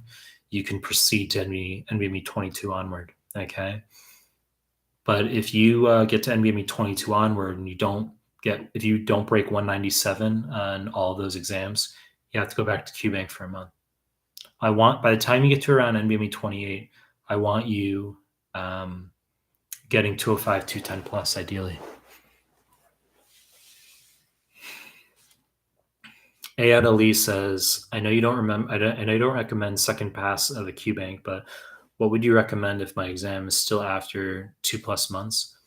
Well, after 2+ months, so I'm assuming you finished all QBank already. Well, you're going to need 1 month plus to do NBME exams. And then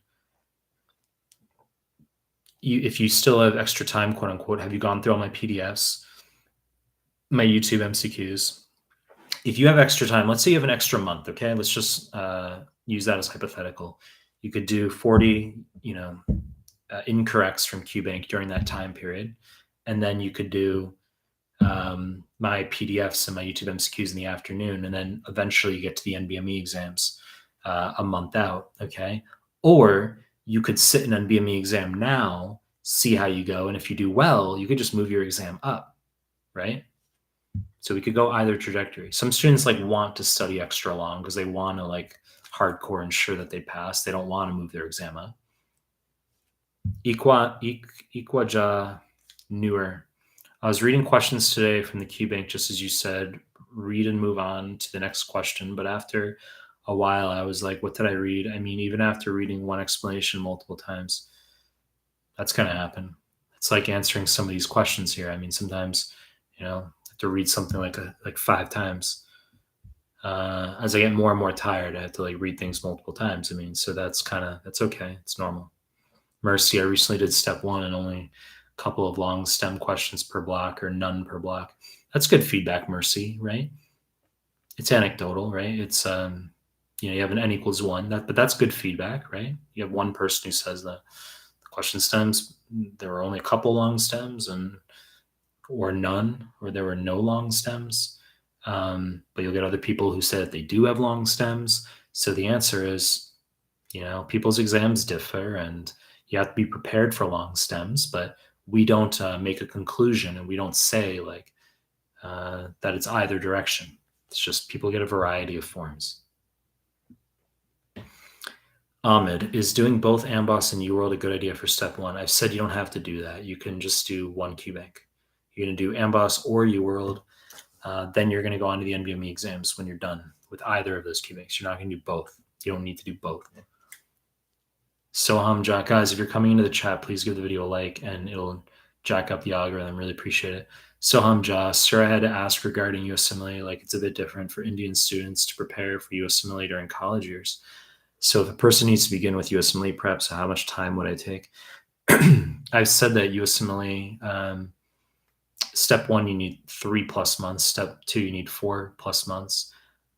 If you're like well out from your exam though, like significantly out, like a year out or 8 months out, or you're asking how to longitudinally study, the answer is you can do QBank and my PDFs like far out from the exam. You can use that stuff with your coursework. You can do that. Okay. That's perfectly fine. Like, I mean, because what else are you gonna do in med school? You like your like the dumb lectures that your professors put out, right? Like what else are you gonna do? Like you ask, for example, reading standard textbooks is helpful or preparing for an exam is all I should do. Standard textbooks, no, like Robbins, Harrison's, all that stuff. Like that stuff doesn't relate to USMLE. I read Robbins when I was in second year med, like the big Robbins. I enjoyed reading it. I wasn't studying for USMLE at the time.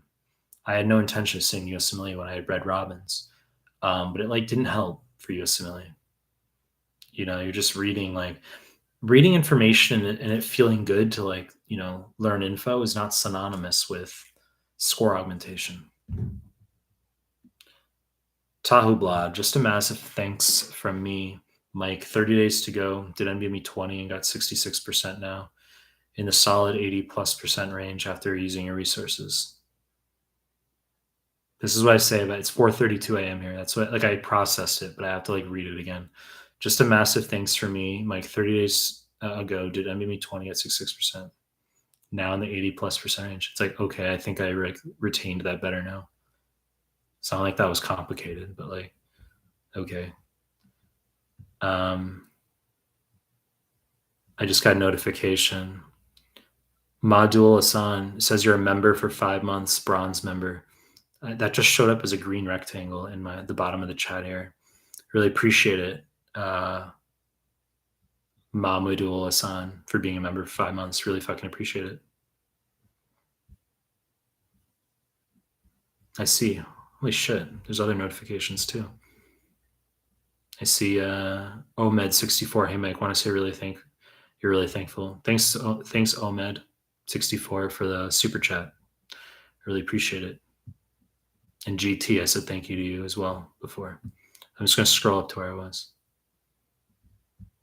Waleed Ahmed. Hi, Mike. Your biochem and immuno PDF have been great in increasing my score in the subjects when attempting self-assessments. Do you think these topics are going to play a big role in rotations? I don't.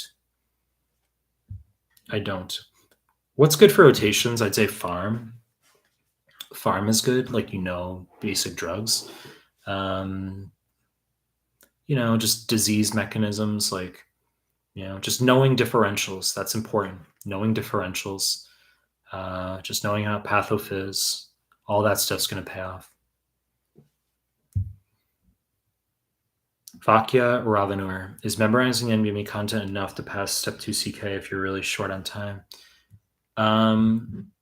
No, it's not enough. I would say that you want to do the CMS forms, the NBME exams at a bare minimum. And obviously I'll have QBank, as I've said. Daka Jar says, you're totally right. I tried to finish all of Kaplan in the beginning. It's a waste of time without any relation with the real exam. Your strategy is the best, I hope.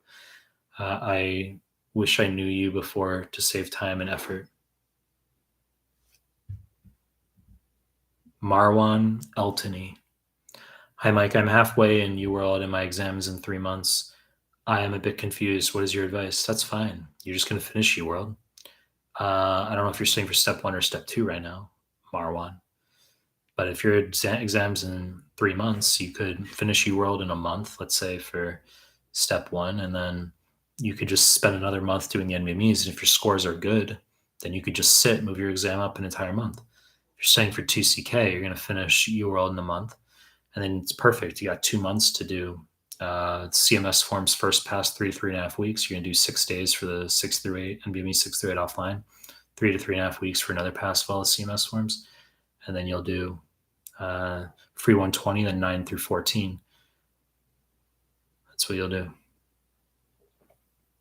And it'll take you over 2 months. Brima Gemalat. I just saw a donation. Someone donated. Thank you, Stand and Deliver, for your Mexican. Is that Mexican MX 100? Is that 100 Mexican pesos? What is that? Thank you, Stand and Deliver. Appreciate it. Let me scroll up to where I fucking was reading a question. Yeah, Brima Gemalat. How do I get through pulmonary physiology? I'm currently going through your PDFs. You're going to do my high yield pulmonary PDF, right? That's what you're going to do. So do high yield pulmonary PDF and high yield arrows as well. I've got physio in there for that, but high yield pulmonary, fucking amazing PDF. You want to go through that. Jacob, hello, Mike. What are the chances of surgery match after failing step 1, being an IMG? You can match. You just have to not be entitled. Okay, you can't think that you're going to be going to like, Duke or something, right? Like you got to apply broadly, and you have to apply in a transitional and prelim years. Apply into like 1 year. So there's categorical, like, your 4 to 6 year surgery programs, whatever program you're looking at. But you've also got 1 year prelim years, right? So you apply into prelim years, and also 1 year transitional years. And then you can pivot from those 1 year programs into categorical programs. Sometimes you can enter straight into a PGY2 at the same program you're at. Guac ASMR, haha, yes, for guacamole. That's funny. I had a lot of avocado for dinner tonight, actually.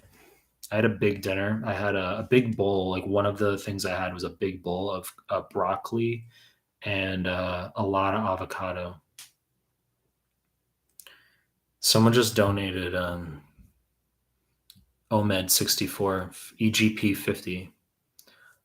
Thanks, OG. Thanks, OMED. I really appreciate it. I sat for step 1 in preclinicals. Any tips for scoring high in 2CK while working full-time as a resident in my own country? You got to fit OMED64. You got to fit in, as I said, if you want to score high, you got to finish QBank, UWorld or Amboss. You got to finish the Clinical Mastery Series forms, the 50-question US or NBME subject-specific forms. You got to do all of them twice, and you got to do NBME 6 through 14 free 120. That's how you score high. If you think that's too beleaguering, you think that's too fastidious to get through all that content, in terms of what you need to invest, then I would say, you got to just be mindful that your scores aren't going to be as high as you want, but That's a starting point for getting through all that content. Thanks for the donation. But back to guac. Yeah, I had a lot of fucking avocado for as part of my dinner. It's been a long time since I've had like actual guacamole. That'd be nice, right? Like guacamole. But I have tequila. I have tequila, and I have 2 bottles of tequila in my freezer. I have like a cheap bottle that's good with like Coke Zero, like cold Coke Zero, and then I've got an expensive bottle that's like I wouldn't have with Coke Zero. That's just for like straight with like lime and salt, añejo. I mean, I need to stay focused on med questions. I've been doing this for 1 hour and 40 minutes, but I can follow up through with more med questions right now. Should we go through high yield equation? Ahmed asks, should we go through high yield equations PDF for step 1? You don't have to anymore. I have a high yield equations PDF on my free stuff tab. You don't have to go through that because it's a pass fail step 1 now. But that equations PDF has like all sorts of like renal blood flow, the pulmonary equations, like gas exchange equations and stuff. I mean, I created that when it was a numerical back in the numerical step 1 days, right?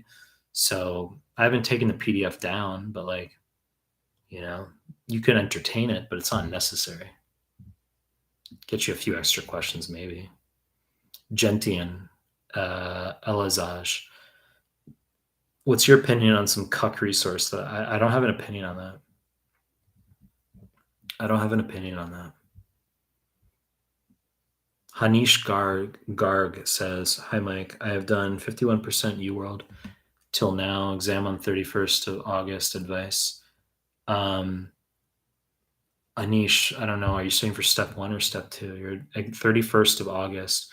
So you're looking at 2 months, a little over 2 months. If you're studying for step 2, I would postpone at least a month because you need to finish UWorld. And then you need to do all the CMS forms twice in all the NBME exams. If you're studying for step 1, you're fine. If you're studying for step 1, you're perfect, Hanish, because you're going to finish UWorld at the end of July. I want you finishing UWorld by the 26th of July. And then the 27th of July, I want you starting NBME 20. You can do 20, NBMEs 20 through 31 and free 120 through August. That's what you're going to do. Stigmata. How many hours per day should I study approximately? I'd say 8. If you have trouble studying like 8 hours, one thing you can do, one effective tactic is to not allow yourself to leave a physical location for like 8 hours. Like for example, when I was studying for 2CK and I hated fucking doing UWorld for step 2, it was so boring. And I was doing it over the summer in Australia at the time. The way I got through it is I had to commit to being in the library for 8 hours a day. Like I would go to the library on campus and I'd say, I'm not allowed to leave the physical. I had to physically be inside this compound for like 8 hours minimum. That's what I did. So regardless of how efficient I was while I was there, I was like, I'm not allowed to like leave for like 8 hours. I have to be here 8 hours per day. So you could do that where if you guys are trying to study at home, that can lead to procrastination. I don't like people studying at home. I will often get students going to a cafe like Starbucks. If you go out, you're more, even if you say, oh, there's distractions, I'd still want you going out.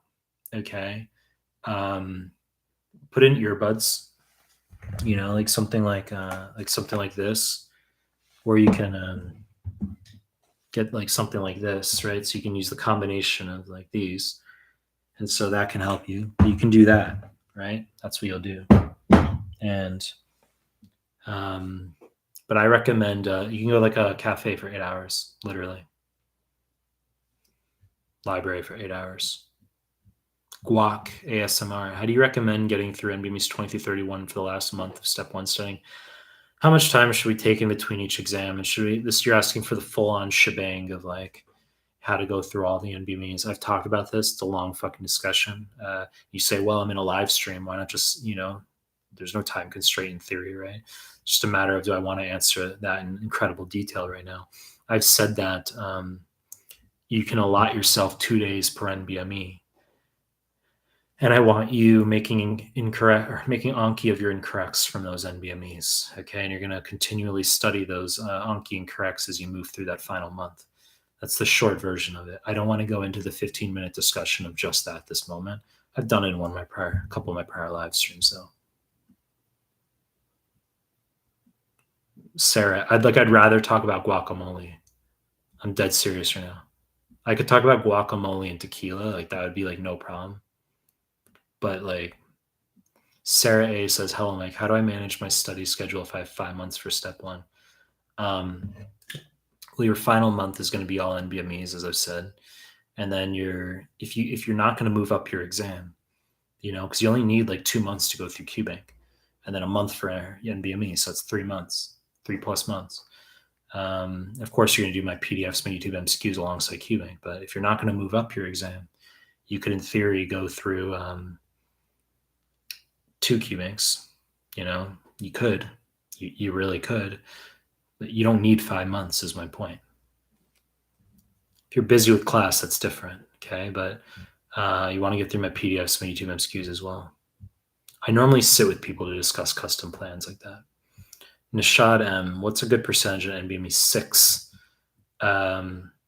Look, I mean, for step 2, you want to be looking at 75% plus probably. Yeah, no shit, you're talking about CK, Nishad, I know.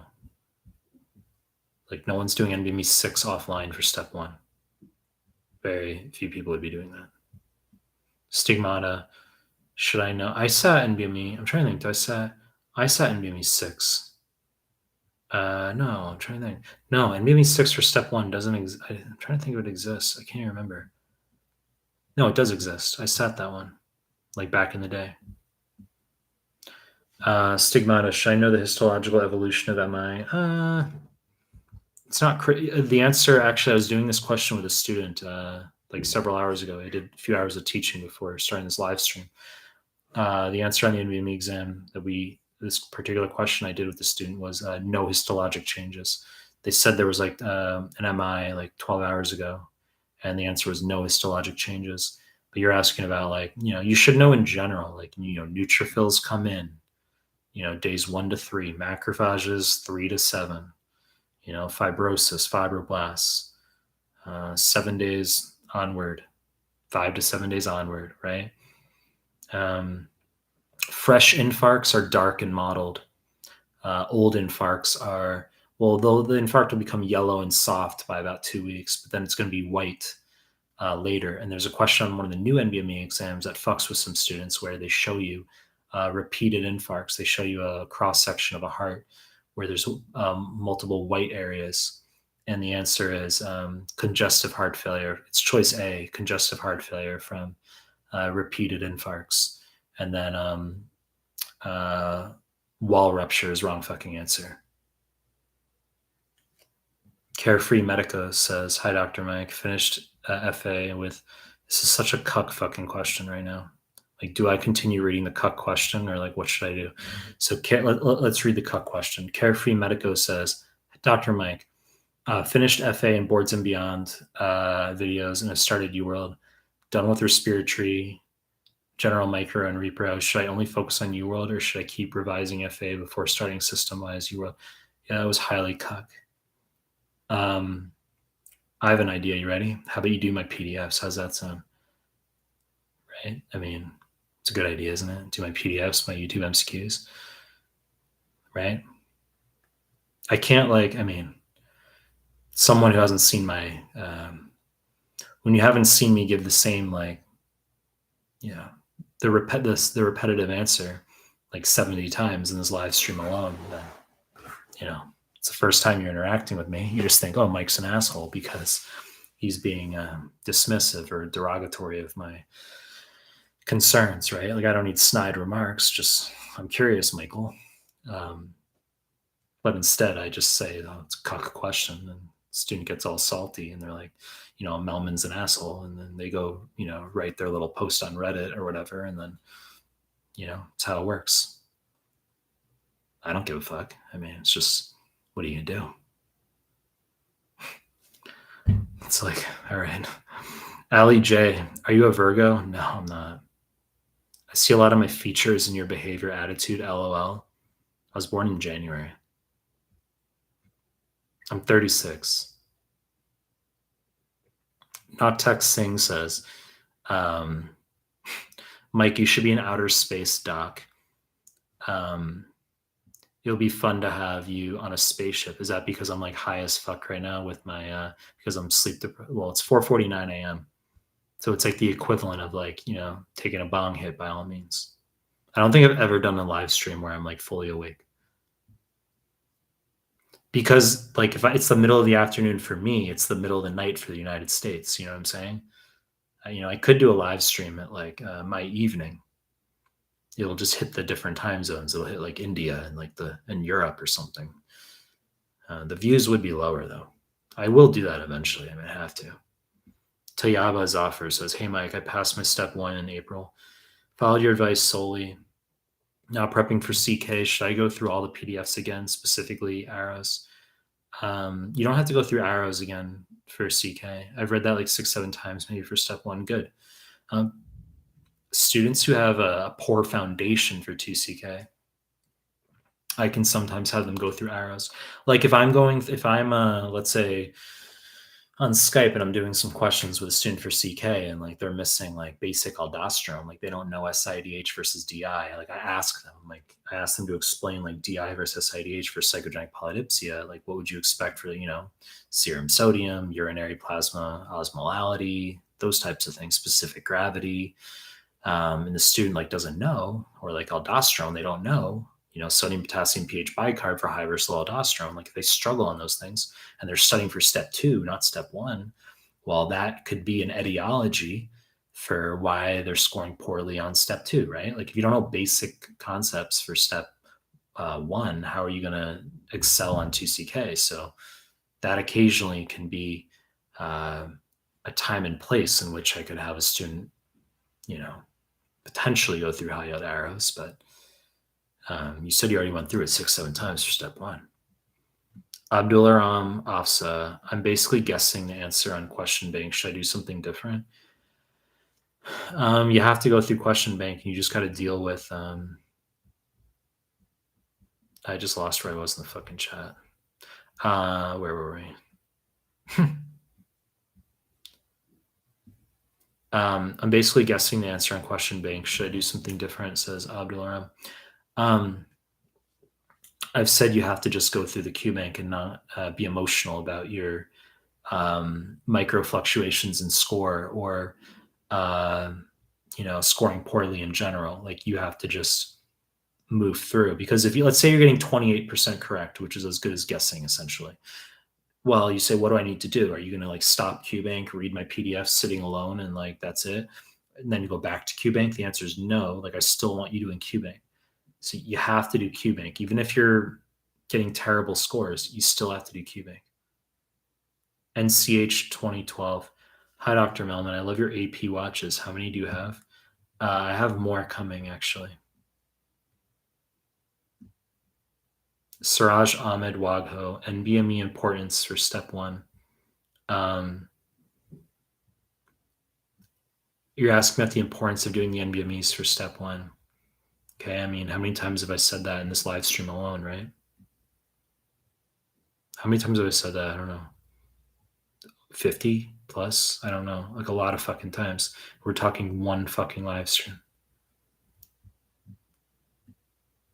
That's like something you realize is like you have to develop like a patience for like getting asked the same questions again and again and again.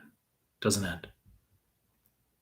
And then you just as I said, you eventually just like there's no way to like respond apart from either do you ignore the person, do you just give like a sarcastic response, do you give them like do you joke, do you flip it back on them, say like you must think I'm here to answer your questions, give them a rude response. I respond like that sometimes too. I've given people responses like that. I said earlier, like sometimes people will DM me on Instagram where they're not even following me, but they'll like expect that I'm gonna like cater to their dumb questions. And I'll respond like, you must think I'm here to cater to your questions. And then they're like, thanks anyway, never mind, like whatever. And then they block. I'm like, great.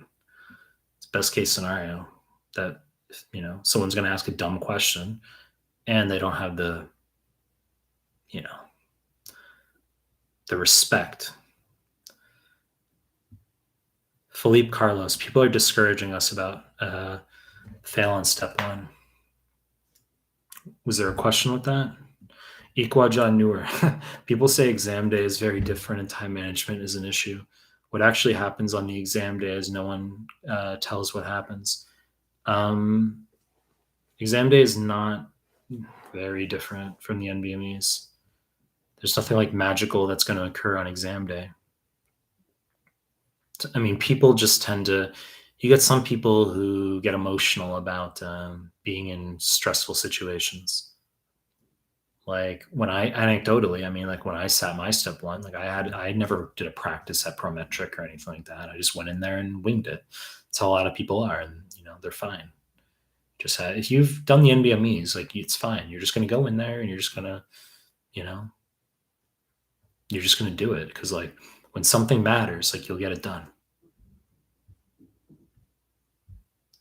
Roxit Asodaria. 1 month left. What should I do? I said go through the NBMEs in the final month. GT, why don't you recommend Anki for NBME wrongs the same way we do for step one? Why don't you recommend Anki for NBME wrongs? Oh, if you're talking about step two now.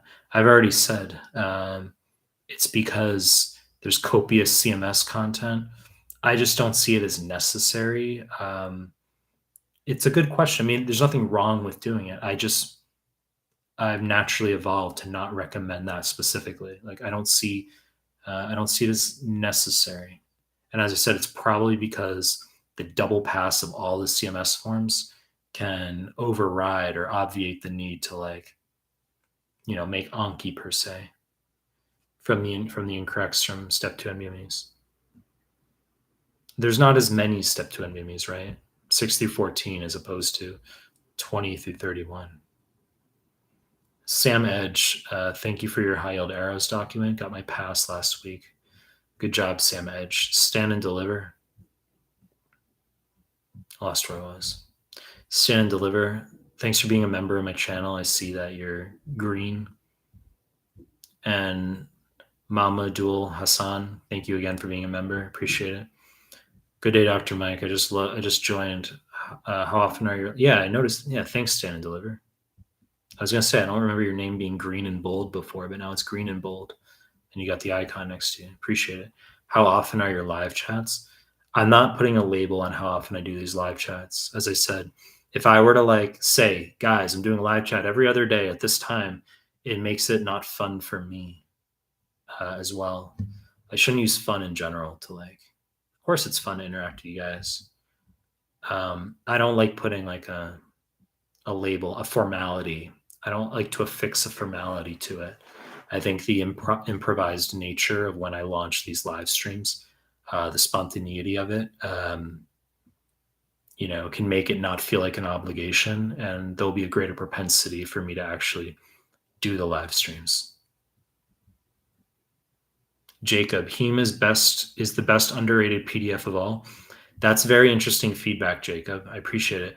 And the reason I say it's very interesting feedback that you say my Heme PDF is the best underrated PDF of all is because maybe a month ago, one of my actual students came out of the step one, and that's what he said.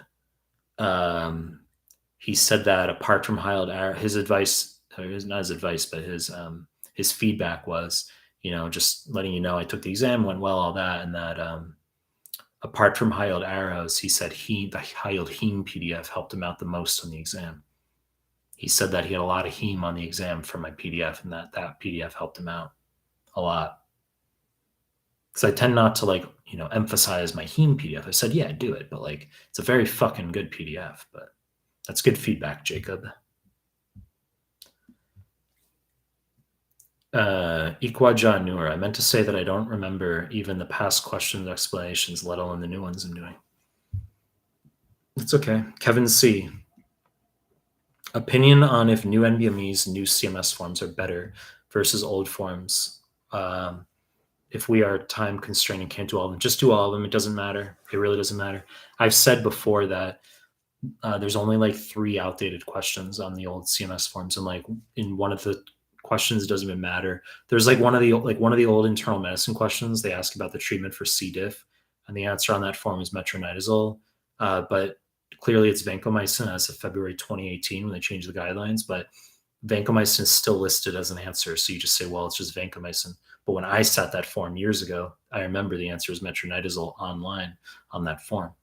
But then there's 2 other questions. I said, like there's one where 6 is the new 4 for the start of active phase of stage 1 labor. It used to be 4, and I think for that question at the time, like 4, it was correct based on 4 being the start of active. Now it's 6. And then there's another question where the answer is do lipids in a 32-year-old male, but the new guidelines say you don't have to do lipids till age 35 for males, 45 for females. So that's like there's like 2 questions. That's it. But I mean, apart from that, like do the forms. Deepak R. How does one donate? Well, there's no entitlement, Deepak, but if you want to do that, there's an icon at the bottom, I think, for you can do like a super chat. I also have a Patreon. CSTOEHR. How the fuck do you pronounce that? Like, how do you come up with that username? Like, clearly it's got meaning to you. Maybe it's your name in some form, but that's like C store, maybe. Just want to say thanks for all the amazing free content you share. The high yield arrows document, especially fantastic. Thanks, C store. Vinay Pagady. Hi, Mike. Do clinical gap years taken for studying steps affect matching? No, I don't think so. I'm just giving you my opinion. I don't think gap years mean jack fucking shit. It'll differ by the opinions you get. I just think your scores are what matter. People recognize that real life gets in the way. Like you don't have to worry that you took like a year off or, you don't want to take more than a year off at any point, but like if you take like 6 months off, a year off, something happens or you just want to take that time off or, you got to study that time, use that time to study for steps, whatever it is. I don't think it matters. I think just at the end of the day, you're going to apply. They're going to ask for your scores. They're going to say, pass step 1. You have your score for 2CK. That's fucking it. Like, that's literally it. They don't really care about anything else. It's like, obviously a top institution, you got to get in there with research and, but for the majority of programs, I talked about this, apart from your scores, you just got to write a personal statement as well where you don't come off supercilious and full of yourself. You got to demonstrate humility, demonstrate that you've had adversity, that you're a team player, that you're not about you. The personal statement is a screen out measure for hubris. It's not a screen in measure. Your personal statement, your personal story is not going to like stimulate any like program director, committee member to be like, oh yeah, this person we want. That's not really going to happen. The personal statement is a negative screening measure, meaning they read it and they don't really give a fuck. They're just going to see, does this person come off as though they're about themselves? Is there hubris? Or do they come off like a team player? Have they encountered adversity and discussed the adversity? If you're lauding yourself, if you're discussing all of your achievements and how amazing you are, that's not what they want. Okay. They want, as I just fucking said, that you're a team player, that you've had adversity, you demonstrate humility, gratitude, and that you can put sentence structure together in English. That's what they're looking for. They're going to rule you out if you come off about yourself. No one fucking wants anyone on their program who's about themselves. Doesn't matter how high you're scoring or what you know. It's not about you. Okay. So you got to go in there and you got to be just not about your fucking self. It's not about fucking you. Okay. No one gives a fuck. You're going to be a team player. So So, Ja, sir, can you provide us with the latest updates on USMLE? I mean, what do I look like? A fucking announcement board right now? I mean, you go to the USMLE website and they have announcements, literally. That's what you're gonna do.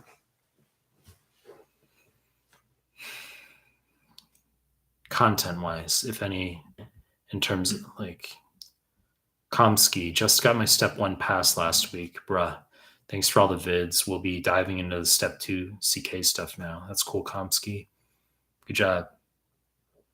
Armagon Mardashti. Hi, I just learned about your videos and docs, and you are a fucking life savior. Thanks, Armagon. I appreciate it. Guac ASMR, tequila and guacamole. Fucking yes. Yes. As I said, I had a lot of avocado for dinner. Like with my dinner, I had a lot of avocado. It was with broccoli, as I said. And I had I had liver. I had a big piece of grilled fish. I had like another smaller salad that had beef in it.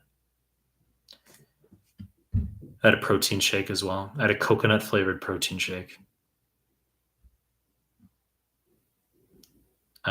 Christian Senni, what's your opinion on the best way to learn pharmacology? Well, you can do my high yield pharmacology modules. Those are free on my website. There's 50 modules. They're fucking excellent. You can do my high yield, my pharmacology playlist on the YouTube, right? That's what you're going to do. Excellent videos. Okay. I mean, you're going to go through all that. My Anki is paid, but the videos are free. They're fucking excellent. Guys, I would really do the Anki playlist on my YouTube. It's really, really good. As I just said, the farm modules you can do. Hanish Garg, studying for step 1. Thank you for your advice, Mike. Ahmed Malad, I studied for step 1. What type of subjects from 2CK will help me in my step 1 prep? I wouldn't really like reverse incorporate step 2 into step 1. It's usually like the inverse of that, right? It's usually people say like, what's going to help me? What step 1 concepts should I review for step 2? Which I've said is like, immunodeficiencies in particular, like the immuno PDF with the immunodeficiencies. That stuff will help you on 2CK for peds in particular. You need to know the immunodeficiencies like at step 1 level for 2CK. Like they'll literally ask you like CD40 ligand, deficiency, or CD40 deficiency for hyper IgM syndrome on 2CK. But no, I don't think you, Ahmed, I don't think you need like obs-gyn pediatrics per se, like hardcore. I don't think you need that for like step 1, the reverse direction. How long for a UWorld first pass? About 2 months, I'd say. Jeffrey Weiner, thanks for the $2 super chat. Appreciate it. Which high yield PDFs to do for med shelf prep? You could do high yield reviews 1, 2, 3, 4. And I'd also do cardio, pulm, renal, gastro. You got to go with and heme. Okay, cardio, pulm, renal, gastro, heme, and high yield mixed reviews 1, 2, 3, 4. I would do all those. Go through high yield cardio. That's the first one, Jeff Weiner. Go through high yield cardio. That's the first one I want you to do. Scrolling back up now. I've been doing this live stream 2 hours and 10 minutes.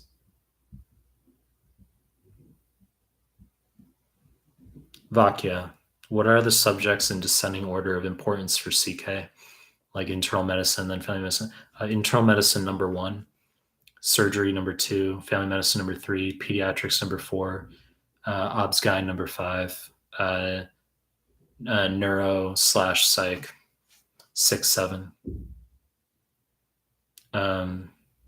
Emergency as well is up there with like, I put that in with surgery. Ahmed Asadi, are there many questions concerning COVID on step 2? I'd probably say no. I haven't heard any feedback where someone's gotten COVID on their exam. That's brilliant. 25 says you're a night owl ? Well, that's brilliant, isn't it? Holy shit. I mean, I'm on the US time zone for the most part because I do a lot of my students are in the US time zones. I'd say maybe like half my students, maybe 60 plus 65% of my students are US time zones. Abdullah Al Obeidi. Hey man, Pete's shelf soon. Uh, Old NBME forms, but you did poorly on the old NBME forms. No, you did well in the old NBME forms, well in the new ones. Not sure what not sure what to do. Your exam's Friday. If you're gonna write fucking questions when I've been doing this for 2 hours and 10 minutes, can you please write fucking like normal English? Like I don't need like ESL stuff. I'm joking, Abdallah. Relax. Joking. Joking. Um, I gotta like process this paragraph. I gotta like put like I gotta put like punctuation in there and like figure out what I'm reading. Your exam's Friday for Peds. Well, go through my Peds PDF. AAVZ asks, what shelf exam did you personally find the hardest? I went to med school. I did my master's in med school in Australia. It's not the same that way. I didn't like. I think like Obs-Gyn is considered pretty hard because it's not. Obs-Gyn's a lot of new information that like if you just like know if you have a good background from like step one, that like makes internal medicine easy, or like that can incorporate into surgery as well, just diagnoses and stuff, right? But like Obs-Gyn is very like niche, so that could be considered like hard because you just have to study new content for that, right? Scorpio 327X. Can you recommend which videos to watch for when you do ECGs, stress test, echo, acute coronary syndrome, etc.? Scorpio 327X. Why don't you do my high yield cardio PDF? Right. I mean, I've talked about, I talk about the ECGs, the murmurs. I talk about all that stuff. So do that. Do the high yield cardio PDF. Do my cardio playlist on the YouTube. Rensari Art by Rena S. NBME repeat images on the USMLE. Yep. You say it all the time. Gold standard. Yep. There are absolutely repeat images on the real USMLE. There's like a renal image. They show like this gross kidney. And it's the same image they use across different stems on the NBME exams. Maybe some of you know what I'm talking about. There's like one where it's a 4-year-old and it's like congenital ureteral obstruction. There's another one they use the same fucking image. It's like a 65-year-old where they give you another picture of like a transitional cell carcinoma along with it. And then they use the image again for chronic pyelonephritis. The answer is tubular atrophy. I had the same fucking image or that image is on like an offline. I think it's like NBME 3 for step 1. And I had that repeat image on my real USMLE as well. They're like obsessed with that fucking image. And then there's pyelonephritis histo with the blue cells, that's neutrophils. I've made a lot of YouTube MCQs with that actually. Some of you guys know my content. I don't know how, if there's those of you here who've gone through my YouTube MCQs, but the histo pics I put up for like prostatitis, pyelonephritis with the blue cells, that stuff repeats a lot. They fucking like that shit. Hi, Dr. Mick. Ruslin Ezanov. Hi, Dr. Mick. I'm 38% done with UWorld and exam is July 29th. I can't push it further anymore due to school guidelines. When should I start NBMEs? Now. Like now, I would say like June 25th, basically now, because you need like a month and 4 days, I'd say, for the NBMEs. If you literally can't push it anymore, what's going to happen? This is what's going to go down. I don't like that you've only done 38% of UWorld. That's not nearly enough, okay? So what's going to go down is you're going to do NBMEs, let's say 20 to 24. Okay, I'm not talking about like for those of you, who aren't forced to sit like in July as Ruslin is. Like for those of you, I've said if you don't necessarily have time constraints and you sit 20 and 21, and you get 189 or lower, okay, I want you going back to QBank, etc. But Ruslan, in your case, you're going to do 20 through 24 straight up. If you say you can't move your exam, and we're going to see how you go on those forms, okay? If you absolutely trash those forms, like you just get like catastrophically low scores, I would have you do QBank through like most of July, possibly. I wouldn't have you waste all the NBMEs if you're getting catastrophically low scores. I mean, like 170s, etc.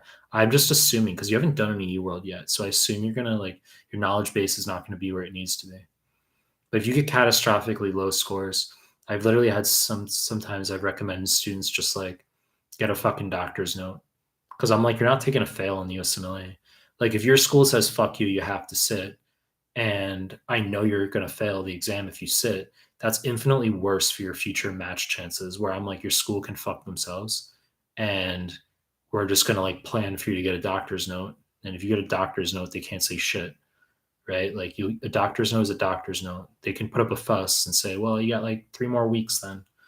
But like, we'll see how you go on the NBMEs. Okay. But you got to ideally, get 205, 210 plus on the NBMEs before you sit the real deal. Rick Mathers. What's your favorite type of ice cream? I appreciate all the things you do, Melvin. I don't like eat ice cream now that I am like into fitness and stuff, but I'd say very dark chocolate. There's like Godiva, I think, makes a dark chocolate ice cream.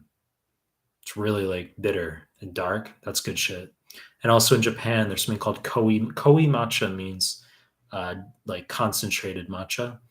So there's constant. You can get like very dark green concentrated matcha ice cream at certain places. That's really fucking good. But as I said, I'm like into fitness now, so I try to be abstemious with my consumption of such things. Christian Sunny, what's your opinion on the best way to learn pharmacology for step 1? How many times have I fucking answered this in the same chat, right? Well, what are you gonna do? You're gonna do my farm modules on my site. There's like 50 for free. You can do my farm playlist on the YouTube. You're gonna do that. And then of course there's the Farm Anki, which is paid, but as I said, there's free videos and free modules. You can do those. They're excellent. Jeffrey Weiner, you already asked. Yeah. And I said thank you for the donation, and I answered that question. Ahmed Rajdi, any advice for quality, safety, and ethics for step 2? Fucking answered this like 4 times already. I've said don't worry about that stuff for 2CK or step 1. Quality and safety, wash your hands. Don't keep a catheter in longer than it needs to be in. Ethics, I have a communication ethics PDF. That's excellent. I fucking wrote an excellent communication ethics PDF on my site. Husam Halik. Sorry, lost the internet, but if I reach my goal, should I complete all NBMEs for CK? Well, yeah, probably answered your question ages back, right? I've said yes, I want you to do 6 through 14 free 120 and all the CMS forms. My answer, I don't remember what my exact answer was to you, but if I were to give the same fucking answer, yes, it would be just CMS forms, double pass, all the NBME forms. I don't want you shortchanging yourself. SXWAS Atal. Hey, Mike, not trying to show off, but I strongly believe that there is a mistake on one of your things in the MSK PDF. Maybe I should just block this person from my live stream, right? I'm just joking. I don't know how to respond to that. I don't give a fuck. It's just that oh, you're asking about the brachial plexus? No, that's not a mistake. That's not a mistake. People ask that. People have asked that numerous fucking times in our Telegram chat. I know what you're asking right now. You're asking about the axillary versus the radial nerve, and you're talking about that little thing that comes off. That's the axillary or the axillary nerve, and the one that goes straight is the radial nerve. And you're gonna contend that FA has a different or whatever. Fucking Google it. It's not wrong. Stand and deliver. I purchased your Anki Biochem and Farm. They are amazing. I did not see a high yield PDF for infectology for micro. What PDF covers that? Thank you so much. High yield micro is derm. Okay, if you go through my high yield derm PDF, it's loaded with micro. And obviously, I have micro PowerPoints on my YouTube. Okay, so not just the micro MCQs for my YouTube MCQs. I don't even know what I'm saying right now. It's 519. I'm like cracked out. Not just the YouTube MCQs for the Audio QBank, but I have literally like 45-minute PowerPoint presentations for micro on my YouTube. If you go into the playlist, guys, I've been doing this for 2 hours and 20 minutes. So if you have any non-med Qs, I can maybe answer some of those. Carol Martha, Q question, assuming if I get into prelims, can I continue to do research review to help with transitioning into dermatology? Thanks for your previous advice regarding IMG dermatology to old grads.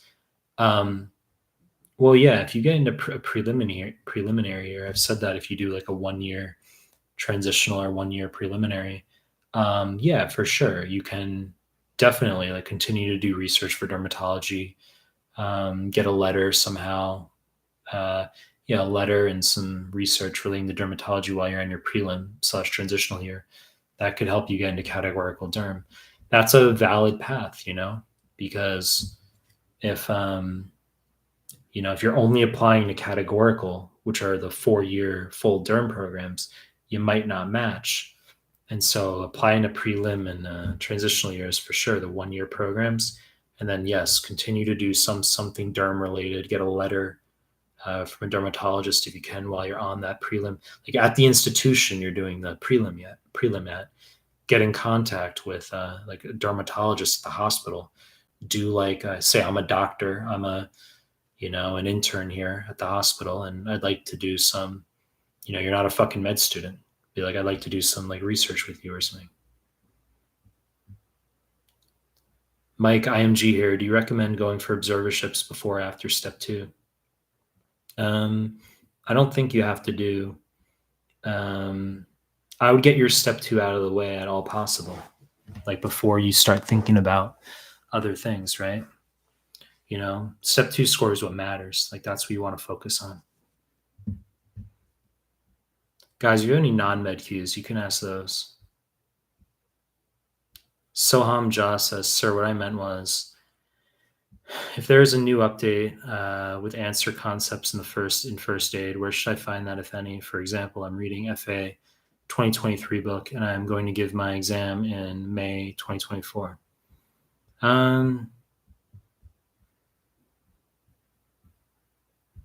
What are we asking here? You're asking about first aid. I mean, I've already said, Soham, that like first aid isn't necessary. You don't have to fixate on that. It's superfluous at this point. I don't want to keep giving like negative derogatory answers regarding first aid. Soham Josh, should I be aware of something new concept-wise? Someone named Queen asks some negative question. I'm going to hide this user forever. I just blocked some user from my channel forever. Let's see. Yeah, I just deleted their chat. You can ask derogatory question, but you get hidden forever from my channel. Like, what is it? You get your like 2 seconds. I mean, I have no idea who you are, and forever you're hidden from my channel, meaning that you'll make comments and no one will see them but you. Guys, I've been doing this live stream for over 2 hours and 23 minutes. So it's 5:23 a.m. where I am. So I'm going to probably head off. You guys don't have any more questions. Carol Martha, is anyone else having an issue with sending Mehlman stickers? I think you have to be a member of my channel to send Mehlman stickers. You have to be a member of my channel. You get like access to special emojis. Is doing step 1 QBank useful in step 2 to get higher scores? I wouldn't do that. You don't have to do that. Just focus on step 2. Deep Gorfod, thank you, Dr. Mike, for all the help and being around every day. L33, much love, superhero and superheroes in the chat. Foz, can I still match with a below average med school transcript and no research publications? Yeah, you can. You just have to, do as well as you can on 2CK for sure. Grades are going to fluctuate. Obviously, you can't have entitlement, Foz, for like a top institution or whatever, right? You can't have entitlement, but like, you know, if your grades aren't where they need to be, then and you don't have research, then um, you just have to make sure your 2CK score is as good as it can be, right?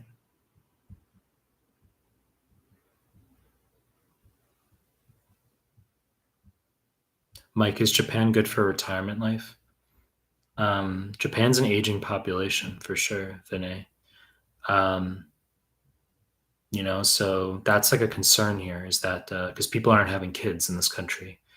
And so, you're having, you know, ultimately a population where you're going to have a large elderly population where you've got fewer numbers of younger people taking care of them.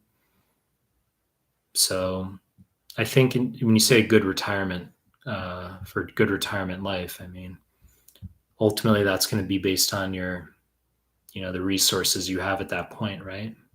How much do you need to, live a comfortable life and what are you content with? But yeah, I'd say Japan's like very safe place, very good place to be. All right, guys, I'm going to end this stream. So I appreciate you guys coming through, right? And obviously, I'll do more of these office hours.